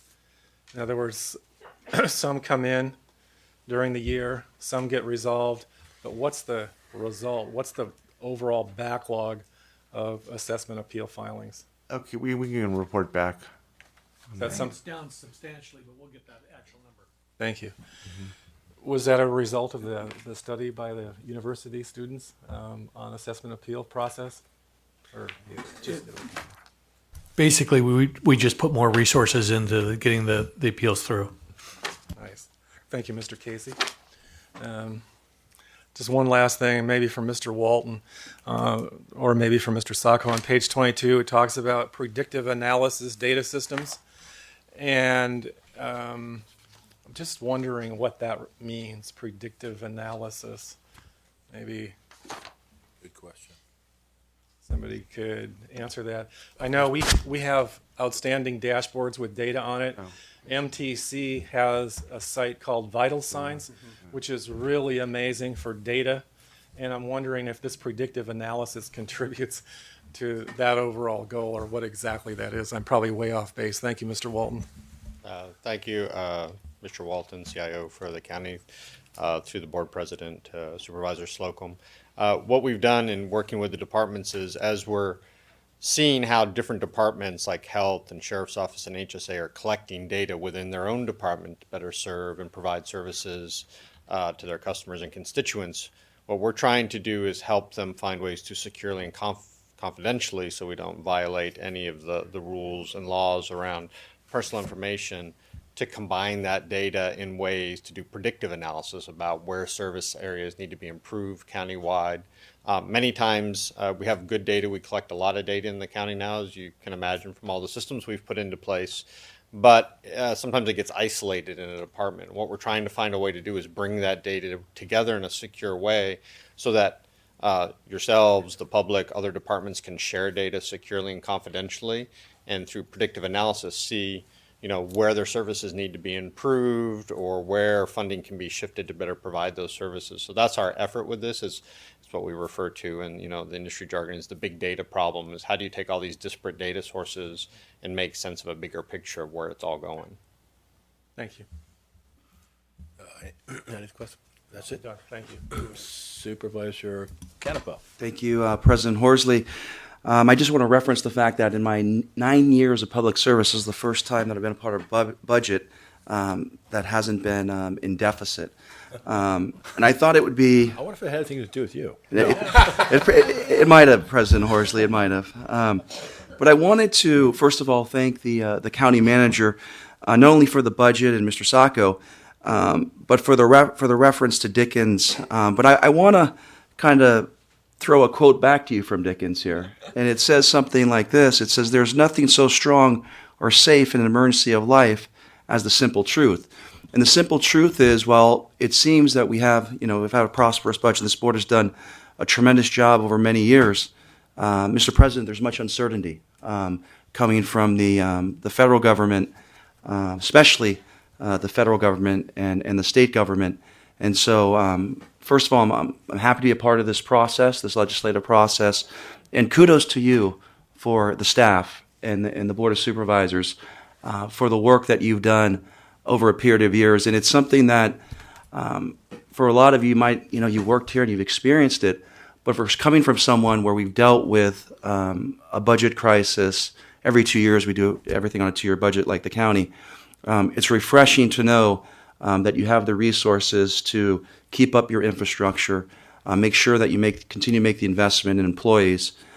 So don't take that for granted. It's especially important for the work that you've done. It doesn't happen in 10 or 12 years, but it's probably taken place over a period of many more years. So from someone that's grateful, thank you, President Horsley, and thank you, the board, and thank you, Mr. Maltby.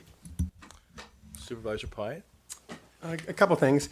So, Mr. Maltby, at one point you mentioned $124 million in federal funding. One thing, we're always talking about this worst case scenario, like if all of our federal money were taken, which is not going to happen. But is that the number? That's roughly the number. It's a very difficult number to tease out because the mingling of state and federal funds in some of the grants that we get. But we think that's certainly ballpark number. It seems substantially less than what you hear when they talk about the San Francisco number, but it's a lot of money, obviously. Right. Yeah. I had one request. I think it'd be helpful for all of us. It is really impressive, the investment we've made in housing since 2012. But I wonder if staff, and particularly Mr. Cole, could maybe put that in just a breakdown of really where it's all gone, because I think I have that. It's hard to keep it all in your head, to say the least. I actually have that big breakdown in anticipation. No. Of the $56.3 million, Measure A, of that amount, $15 million in Measure A funds have been used to rehab 38 units, develop 350 new units, preserve 71 units for a total of 459. Altogether, these funds will be used to rehabilitate 213 units, construct over 1,000 new units, preserve 180 currently affordable units for a total of almost 1,400 affordable units. That's great. Yeah, maybe you could just email that around. Because we may have invested more in housing than any county, so it's good to kind of equate it to actual units like you did.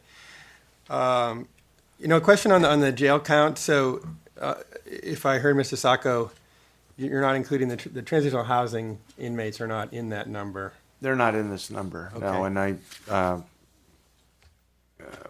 whether they should be or not, I don't know. Probably but- should be. Yeah, I think so. Yeah. And but we are projecting, if I understand, an increase from 809 to 898. I guess about a 90-person increase. I don't know, Mr. Mulvey, you have any sense for how that number was determined, or Mr. Sacco? You mean the increase from? That's not a projection, that's current as of the end of I 16. see. Okay. Yeah. So the current number, I misread it. Okay, so the current number is, so yeah, the question was, yeah, all right, I got it, thank you. Okay. So we had a dip there, and it's gone up substantially, actually, in the last year. Well, 90. And then finally, kind of just looking forward, Mr. Malby, could you kind of remind me on the budget process, what's out ahead of us in terms of board discussions? I mean, the two things that I'm particularly interested in the board providing a lot of guidance on is, this Measure A allocation. Like, for example, how much are we really going to put into housing? There was a straw man put forward of 15 million. I don't know where the board comes down on whether that's the right number or not. And then the other one, of course, is just the magnitude of these capital projects. And I think it's helpful for us to talk about that pretty regularly, given how much we're doing. Yeah, I think the plan is that we will. Deb, are we looking at March or April for a workshop on capital? I don't know that we've. That'd be great. Yeah. I mean, we're going to have a workshop on capital, and I haven't really talked specifically to John Walton about this, but maybe that workshop or a different workshop to talk about the IT, the capital, the IT needs, because those are substantial too. But we will have a workshop in that time frame. Again, we have to see too what the state's going to do to us and what's going to happen with ACA, but because there may be additional workshops to deal with those things. But the plan right now, departments will essentially be starting to work in earnest on their budgets in the next couple of weeks. Our office will be meeting with departments the week of March 6th to find out if there's any new issues or programs that they're interested in. Then the plan is that ultimately that the board would get the budget in late May, and the hearings would take place in the third week of June. So I suspect there's going to be some workshops between now and then to deal with some of these items.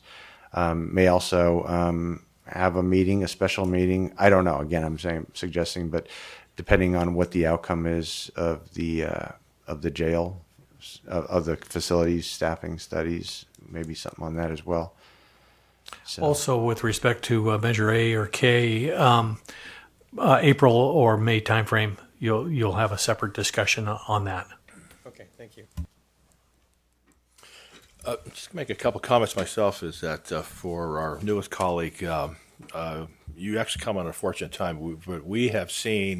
We had some significant and serious times where we really had to make significant budget cuts, and that's why we actually put on the ballot Measure A. And before that, we did Measure T. And Supervisor Groom and I, we can well remember some of the really painful cuts we had to make. And I know Supervisor Slocum and myself, as former department heads, there were a lot of times when we had to make some really tough decisions. But we're really glad to have your perspective and appreciate your comment as well. Mr. President, the day that I Yes. joined the Board of Supervisors, it was a $150 million deficit. Yeah. And I said to myself, God, what have I done? Yeah, What have I done to myself here? We had special meetings with the community, and it was a lot of crying and teeth gnashing. So it was it's tough. And so I know you've gone through that in Daly City, and that experience is searing, but at the same time extremely valuable. I just want one quick comment about, Prop 47 was, maybe we could have talked about that with with Sheriff Bolanos too. One of the things, like going back to the thing about ICE, we really don't hold people for like petty theft anymore. Right. So those people really are not much at risk. But at the same time, and I think that's probably one of the reasons our jail population has dropped, although I think in the long run it's going to go back up because it does seem to be cyclical. But there are supposed to be savings. I mean, I think, if we're talking about, the sheriff staffing, at the state level, there were supposed to be significant savings that was supposed to go into mental health services. And I guess we don't have any kind of report on it as of now. Well, I can tell you this. I know, and the undersheriff is gone, but I know the sheriff has significant vacancies. I think the number I saw is in the 50 to 60, 70 range. And so the sheriff has been building a reserve within the sheriff's budget.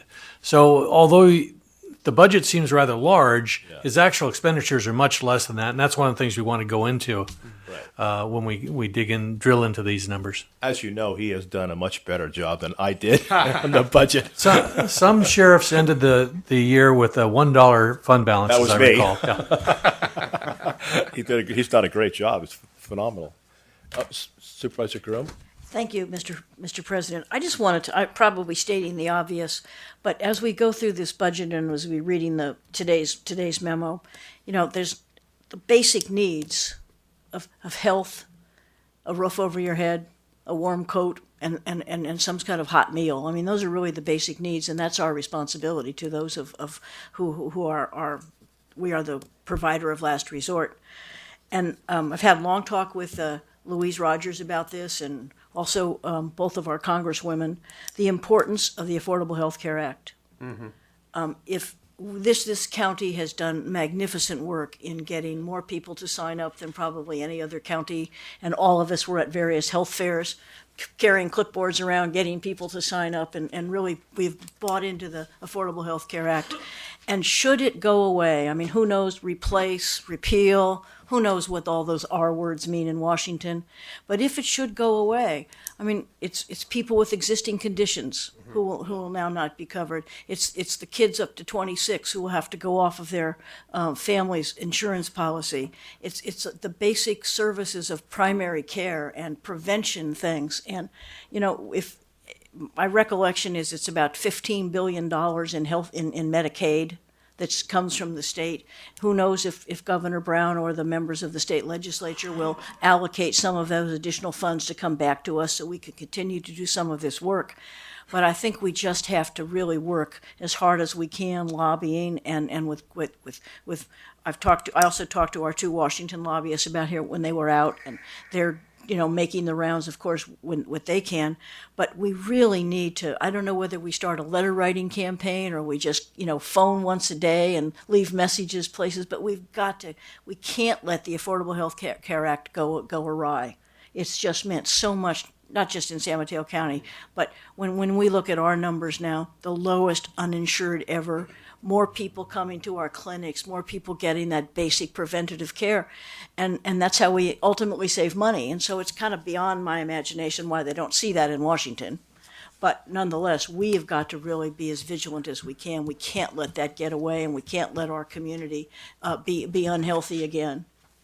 Thank you. Just unless there are other questions, I have one public speaker, Martin Fox.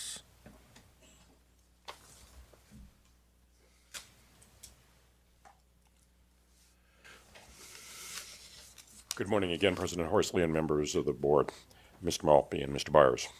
Please recognize the impact of the Mental Health Parity Act that has already taken place and has an effect on the assumptions that are made in the budget memorandum, which indicates that it is likely that funding for behavioral health services will decrease as a result of legislative action in Washington.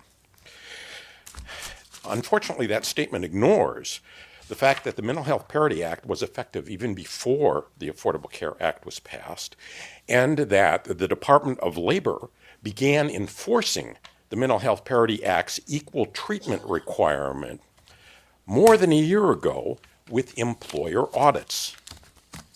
Any free market alternative that takes the place of the Affordable Care Act will be bound by the Mental Health Parity Act's requirements. Please don't overlook the value of that when taking a look at the changes that could be made.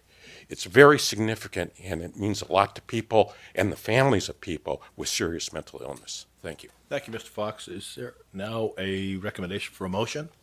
So moved. Supervisor Canepa? Yeah, so And moved. seconded by, all in favor? Aye. Do we have to do also the Proposition 172 maintenance of effort separately? Okay. I move we accept the Proposition 172 maintenance of effort certification. Is there a second? Second. All in favor? Aye.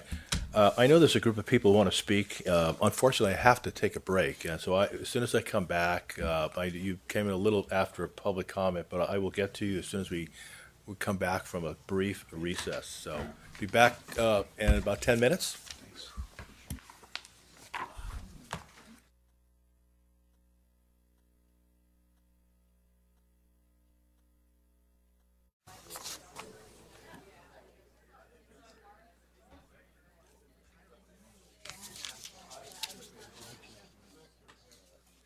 Okay, we will resume the board meeting now that we're back on air. So we have some public comment. They unfortunately came in a little bit late and weren't able to make it during public comment. So the first speaker is Ash Fairless, and the second is Tom Jenkins.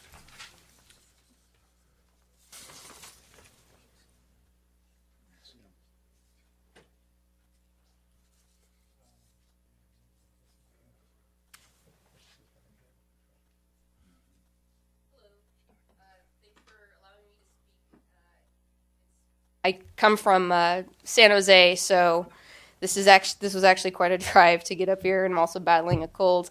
Thank you for listening to me. I'm actually the newest animal control officer at Peninsula Humane Society. I just wanted to talk to you guys regarding our wage negotiations.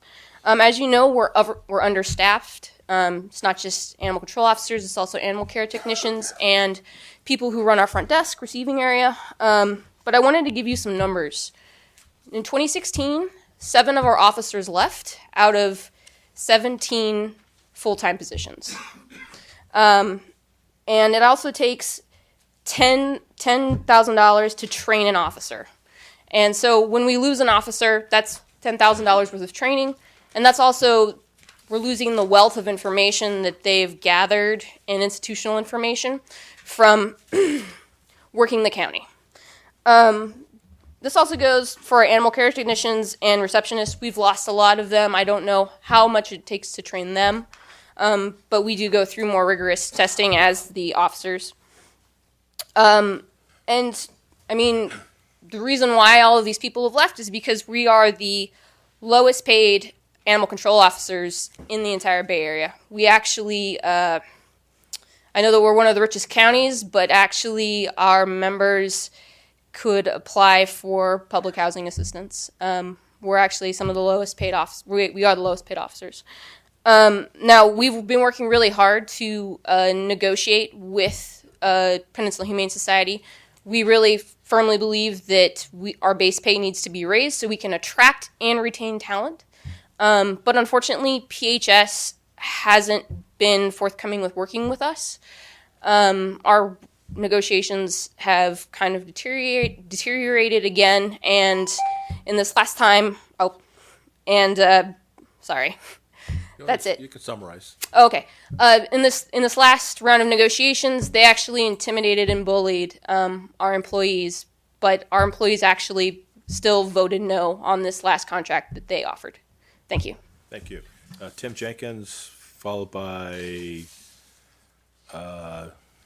is it Joanna Nagler?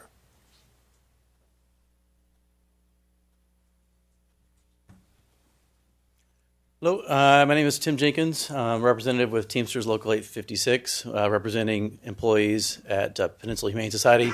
President Horsley, members of the board, I appreciate your flexibility on allowing us to speak today and for your advocacy for workers in this county, including our members. Just to fill in a few details, the county has a contract with the Peninsula Humane Society providing $6 million out of their $12 million annual budget.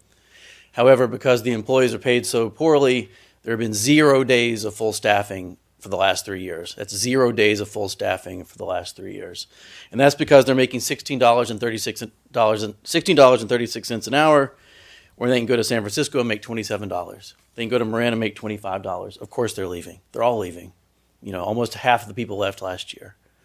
So where we are, you know, despite the county contract increasing by 3% annually to Peninsula Humane Society, we've been trying to get the same 3% raise, and management has said no. They want a scheme where they can deny any individual a pay raise, and that would not be subject to the grievance procedure. We are so underpaid that we have to have a raise. We have to have a guaranteed raise. And so we're asking for your help. We spent 3 days in federal mediation, and despite this, management is still pushing a management discretion clause where they could deny our members a raise.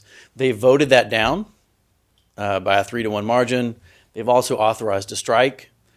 We would like to avoid a strike, and we would like you to help us avoid a strike by supporting us in asking for a very reasonable and fair deal for some underpaid employees. Thank you. Thanks. Again, I think it's Joanna Nagler, or I might be mispronouncing that. No? Well, this is Julie Lind Rupp.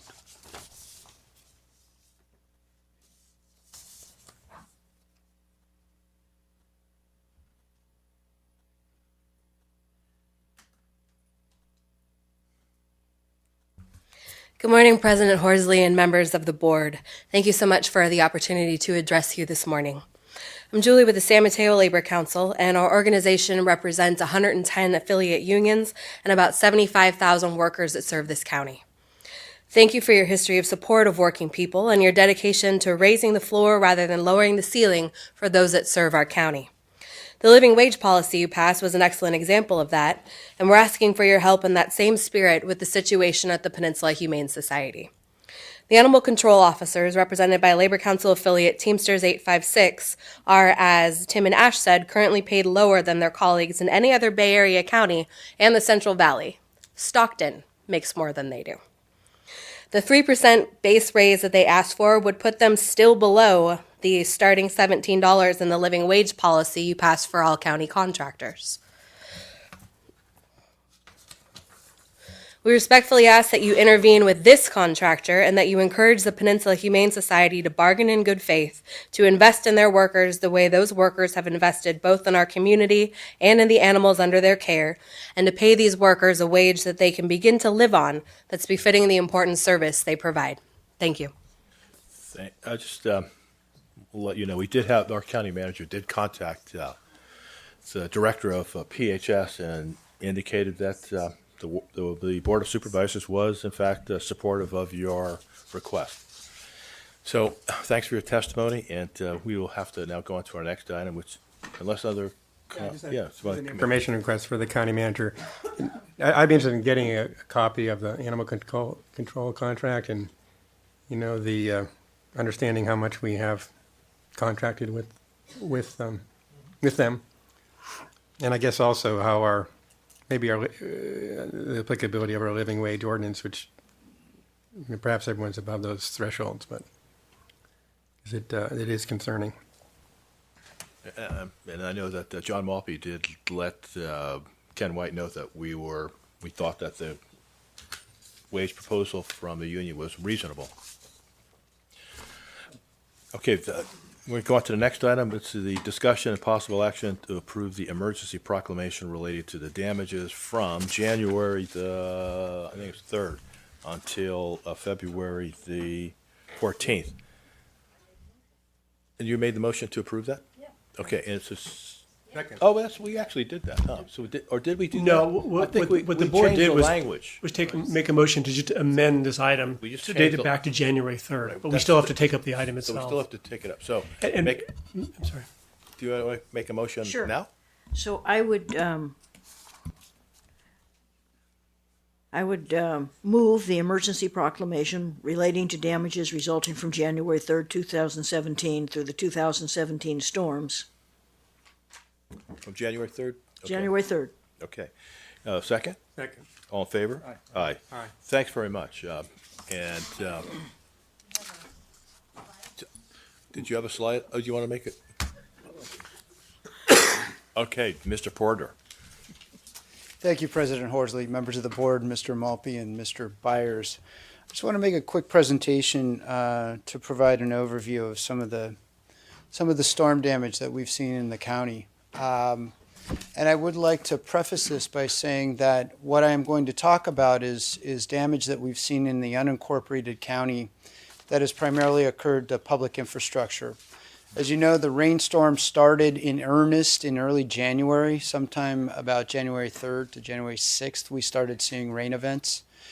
And what's gone on is we've received a substantial amount of rain in about 6 weeks. And our hillsides right now are overly saturated. And by that I mean the hills are extremely full of water. You'll see drainage ditches running because water is right now working its way out of the hillsides. So in terms of the larger damage that we've seen, I will go through this presentation and show you, but this map shows primarily the biggest damage in the unincorporated county has been on the coast side. They have been battered by rain, and I'll go through these slides right now. Let me back up one. Columbus Drive up in El Granada. We had experienced a sinkhole on that area in El Granada. And I'll go through this very briefly. Just north of there, up in Seal Cove in the Moss Beach area, Ocean Boulevard, which is just south of the distillery, had been partially closed up to this point. We're seeing subsidence now south of that closure. So there is a very good possibility that the southern portion of Ocean Boulevard will be closed as well.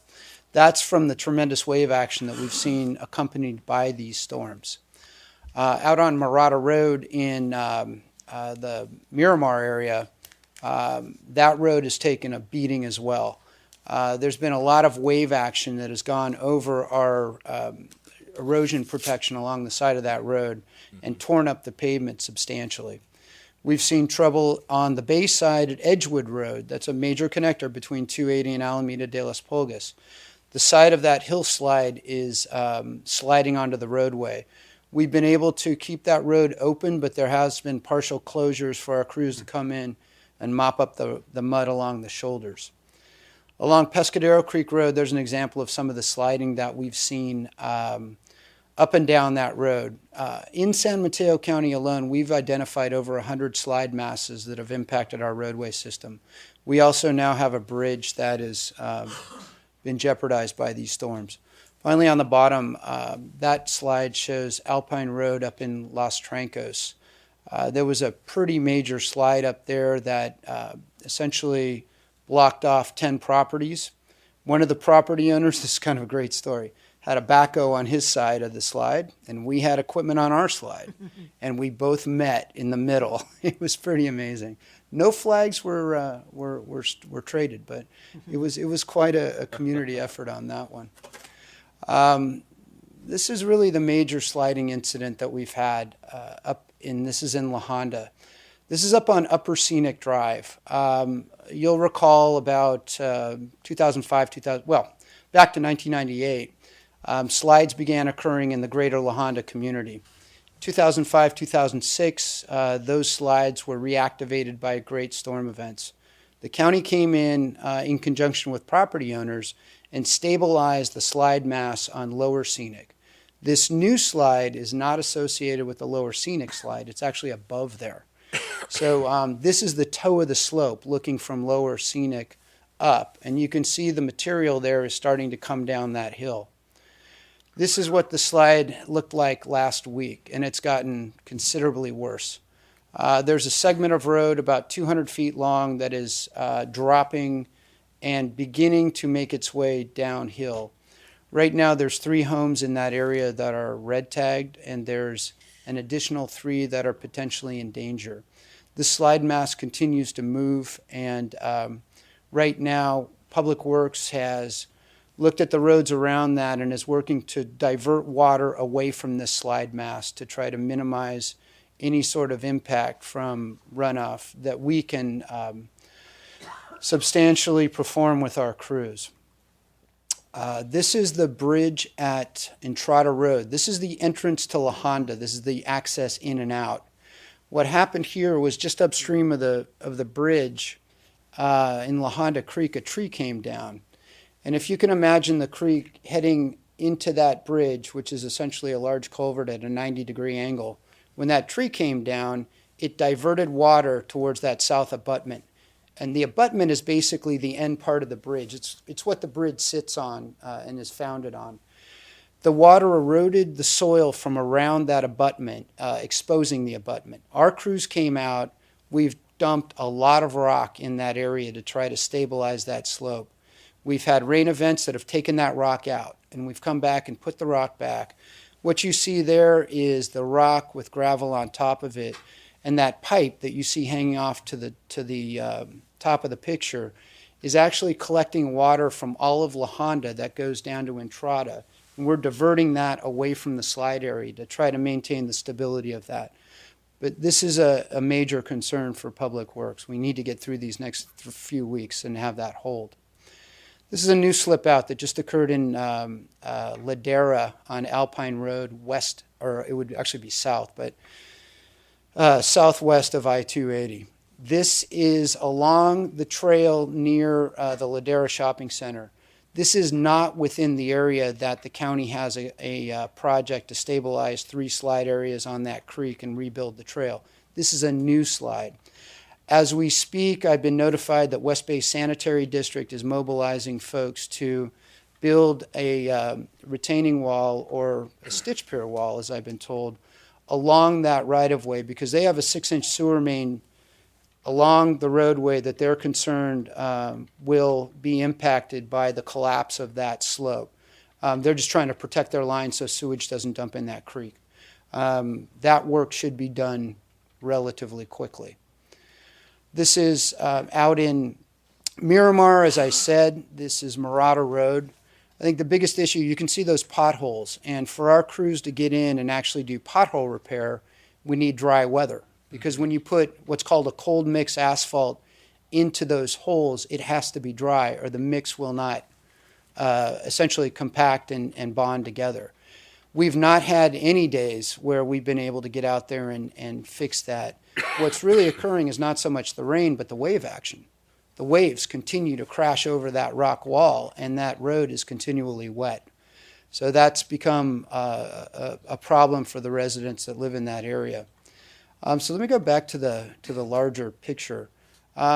This primarily covers the Public Works Department. I'm sure you've heard that county parks has been affected tremendously by these storms.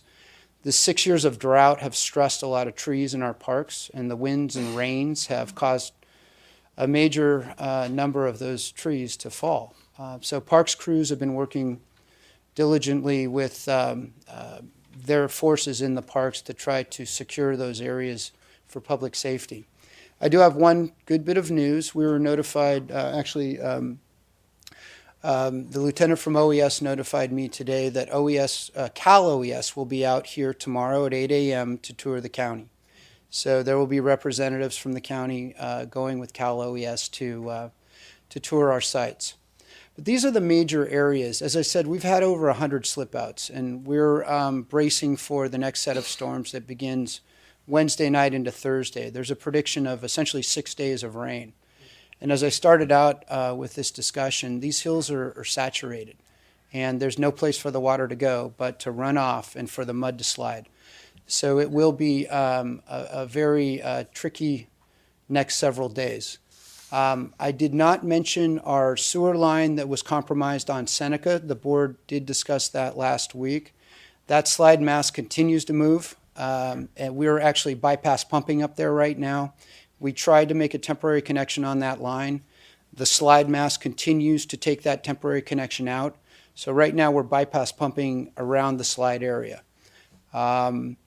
And finally, I just wanted to thank the many men and women of San Mateo County who have been out in these horrendous conditions, working long, hard hours for the past 6 weeks, trying to protect the public safety. So on behalf of my department and the parks and public safety, sheriff, fire, I want to thank all those people that are out there trying to keep people safe. And I'd be happy to answer any questions you have. Any questions? Yeah, Dave? Make a comment. I took some time this weekend to look at the Seneca site, and these things are so much worse when you see them yourself.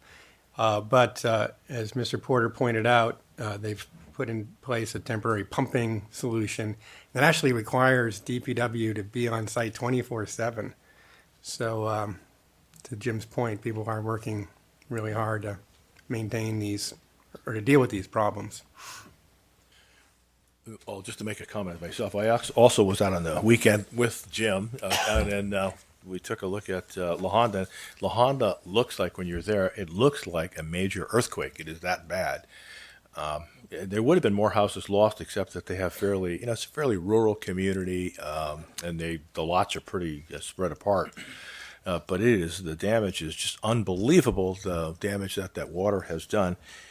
And then I didn't see anything on Gazo's Creek Road. You've done a lot of temporary work on that one too. I don't think it's up on any of those slides. There was a whole bunch of rocks dumped.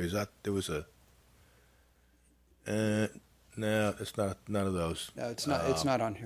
And then we both looked at the confluence of Butno Creek as well as Pescadero Creek, and it's in danger of flooding the whole town. So the Congresswoman Anna Eshoo was there, and State Senator Jerry Hill, as well as a whole collection of community members as well. So what we're really concerned about with that flooding is that I guess we anticipate more rain Wednesday, and that's going to last for a number of days. I don't know if it's another one of those atmospheric rivers, but I think we have to closely monitor what happens in that town if we have to evacuate people once again. And I, too, would like to really thank the men and women of both the Office of Emergency Services as well as all of your road crews. They really they do a phenomenal job. You have to shut off power and gas to all these residences because, when we were out there, the lines are all down right on the road, and they're out there, and then diverting water, because if you let water continue into these slide areas, it just gets worse and worse, and you will end up affecting many more homes. So they've done a really good job of diverting that water, and hopefully we will limit the damages to those 3 homes. There is one of the fourth that was kind of at risk. Was fascinating that their whole yard is gone. They think that their house is pretty safe. I don't know about that, but in any case, thanks for the job that you guys do. So, okay, so any comments, or we passed that, so we're done with that one. We'll on to item number 6, the ordinance authorizing an amendment to the living wage ordinance.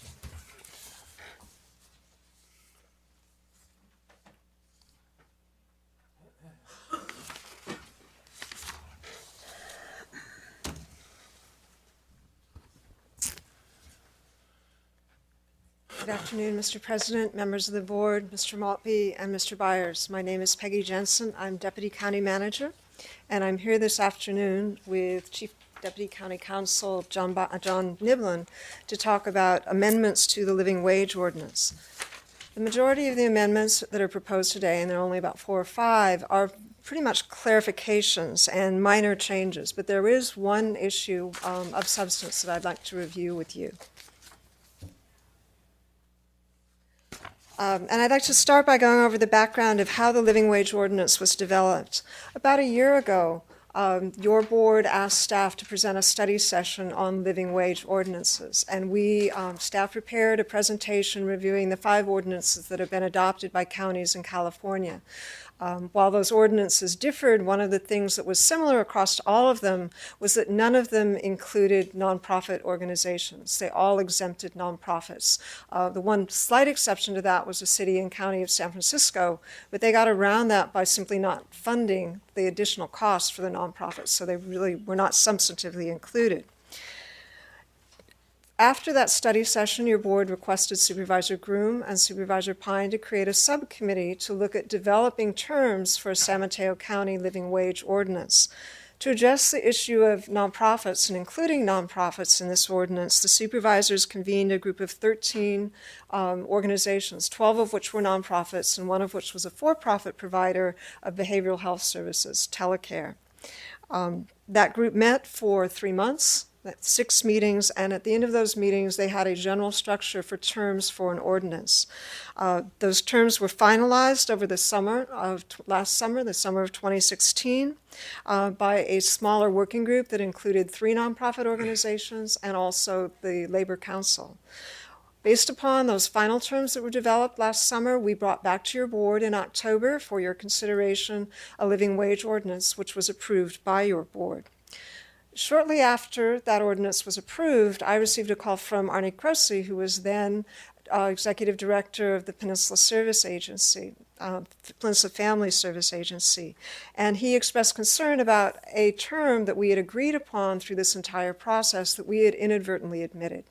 That term is what we're calling the 50% contract exclusion. I'll get into in a minute. That is the substantive measure that we are adding back through this amendment to the ordinance. When Arnie called us, and then we also spoke with some other nonprofits we worked with, we assured them that we would bring this term back to your board for consideration because it was part of the original agreement that we had with them. So why are the nonprofits concerned about this 50% exemption? When we met with the nonprofits through our work group, we learned that they have multiple funding sources that provide fixed amount of funding for specific levels of service, say an expected number of hours of child care provided, or a number of occupational health services provided. What they told us is that when the county contributes less than 50% of a cost of a program, and they have this fixed amount of funding from their other funding sources, they can't comply with the living wage ordinance without reducing the amount of service they provide. And by reducing the amount of service they provide, they're putting future funding from state or federal or other funders in jeopardy. And they felt that this was a very important component of a living wage ordinance, targeting contracts that have less than 50% county funding as being exempt from the process. So that was the reason why this was so important to them. The one thing that I'd like to add before we turn to questions is that I contacted both Bart Cello, who's executive director of Samaritan House yesterday, who was on our small subcommittee that worked on this, and also Bruce Ives from Life Moves, who was also on the subcommittee. They expressed their appreciation to me, and I want to pass it on to Supervisor Pine and Supervisor Groom for working on this and their support for the changes that we're proposing today. So with that, Mr. Niblin and I are available to answer any questions you may have. Any questions? There being none, we just have one speaker, Raina Lehman.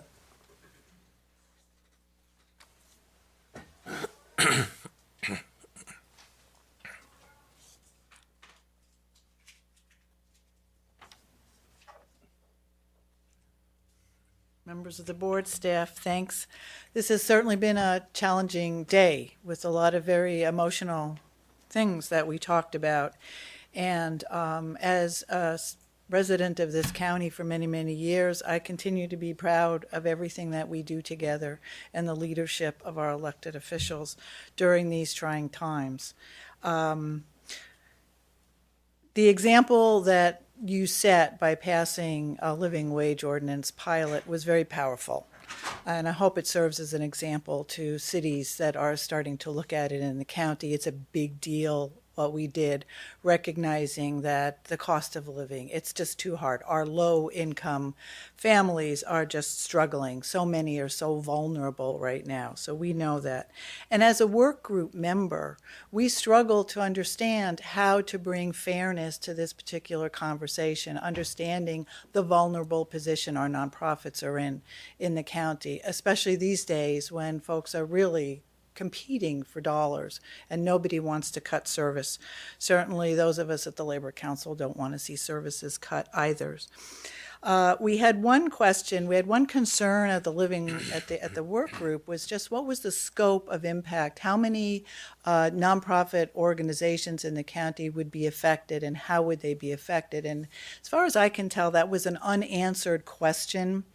for the work group when we disbanded our work. So I just bring that question back to you today in terms of understanding with this new amendment, with the 50% amendment, how many nonprofits will be included, how many will be excluded, what is the cost, how does the funding flow, and just would request that you were able to do a little bit more research and get a little bit more information on that particular subject, because at this point it's 50%, but it's not clear what the scope and what the impact would be.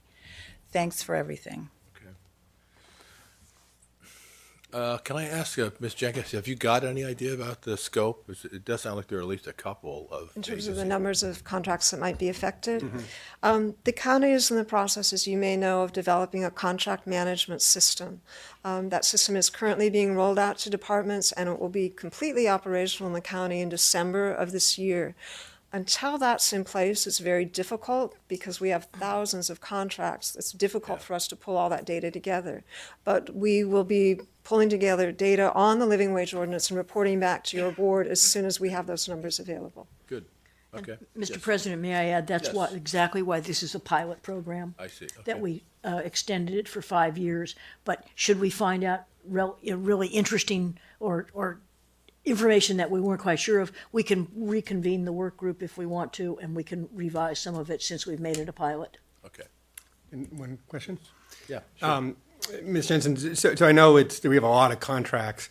You know, is there anything you could do with, say, like just the top 100 or kind of the ones that we all know and love that you could kind of, I don't know how labor intensive it would be, but I mean, to get it, you know, to do all of them right, is there anything you could do in the interim that wouldn't be too, take up too much staff time? I will check into that and report back to you. Okay. Okay. Yeah. One of my, I think it is a pilot program, and a good one at that.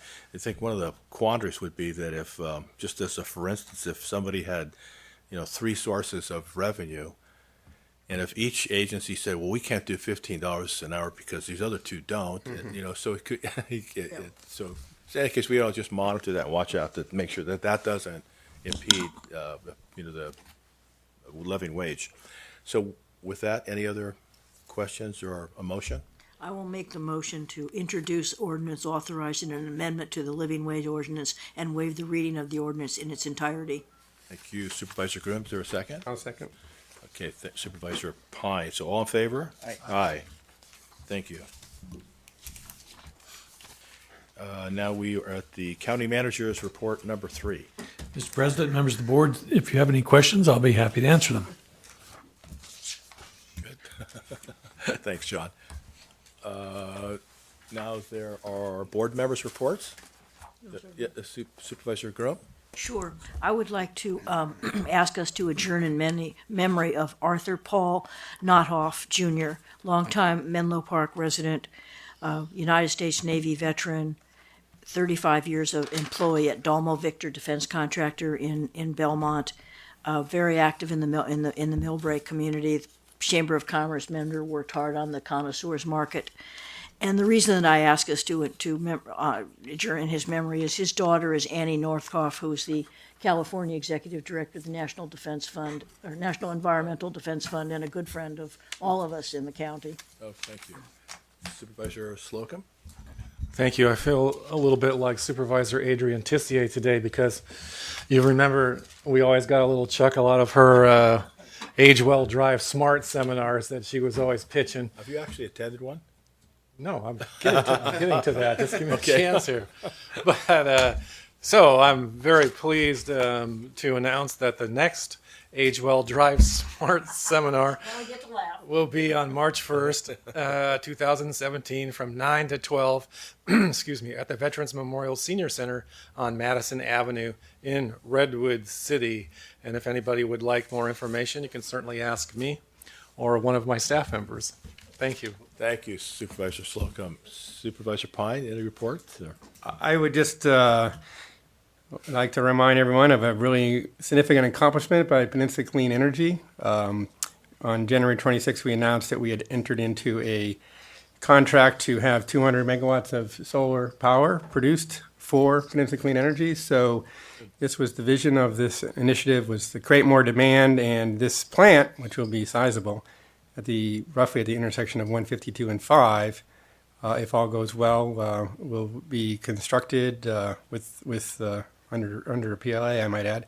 But it will be constructed, and when you drive by there, you'll be looking at a plant that we help to bring to fruition. So Great. very excited about it. Good. Where is that crossroads? 152 and 5. So it's completely permitted. The interconnection agreement's in place. Now that they have a contract with us, they will go out and seek the financing they need to build the facility. We'll have to go out there in your motorhome. Take a Yeah, look at it. field trip. Right. After Ageville Drive Smart. That's right. Supervisor Canepa, and then I just want a quick adjourn memory of a man by the name of Robert Gill. He's 15 years experience with granite rock construction. His son was also working at Granite Rock, and he was the man who was killed off of Highway 15. And it was a real tragic accident where it was, somehow the truck backed over and hit him, and he was killed. So that, I think we sort of take it for granted that all of our people are out there, and they're doing all this really difficult work during difficult times, stormy weather, and mud and traffic. And sometimes fatalities occur. It's a risky job. And so we will adjourn in memory of Robert Gill. Now we'll go to closed session.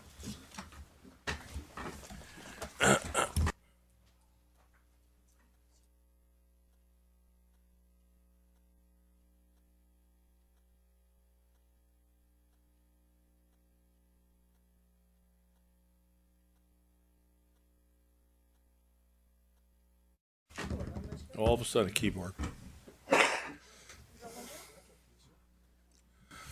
We're back into open session. Mr. Byers, is there anything to report out of closed session? Yes, thank you, President Horsley. The board met in closed session and took one final action pursuant to the Brown Act. The board authorized the payment of $33,000 to the outside law firm of Kaplan & Kirsch for legal services related to operations at the San Carlos Airport. Thank you, Mr. Byers. The meeting will now be adjourned.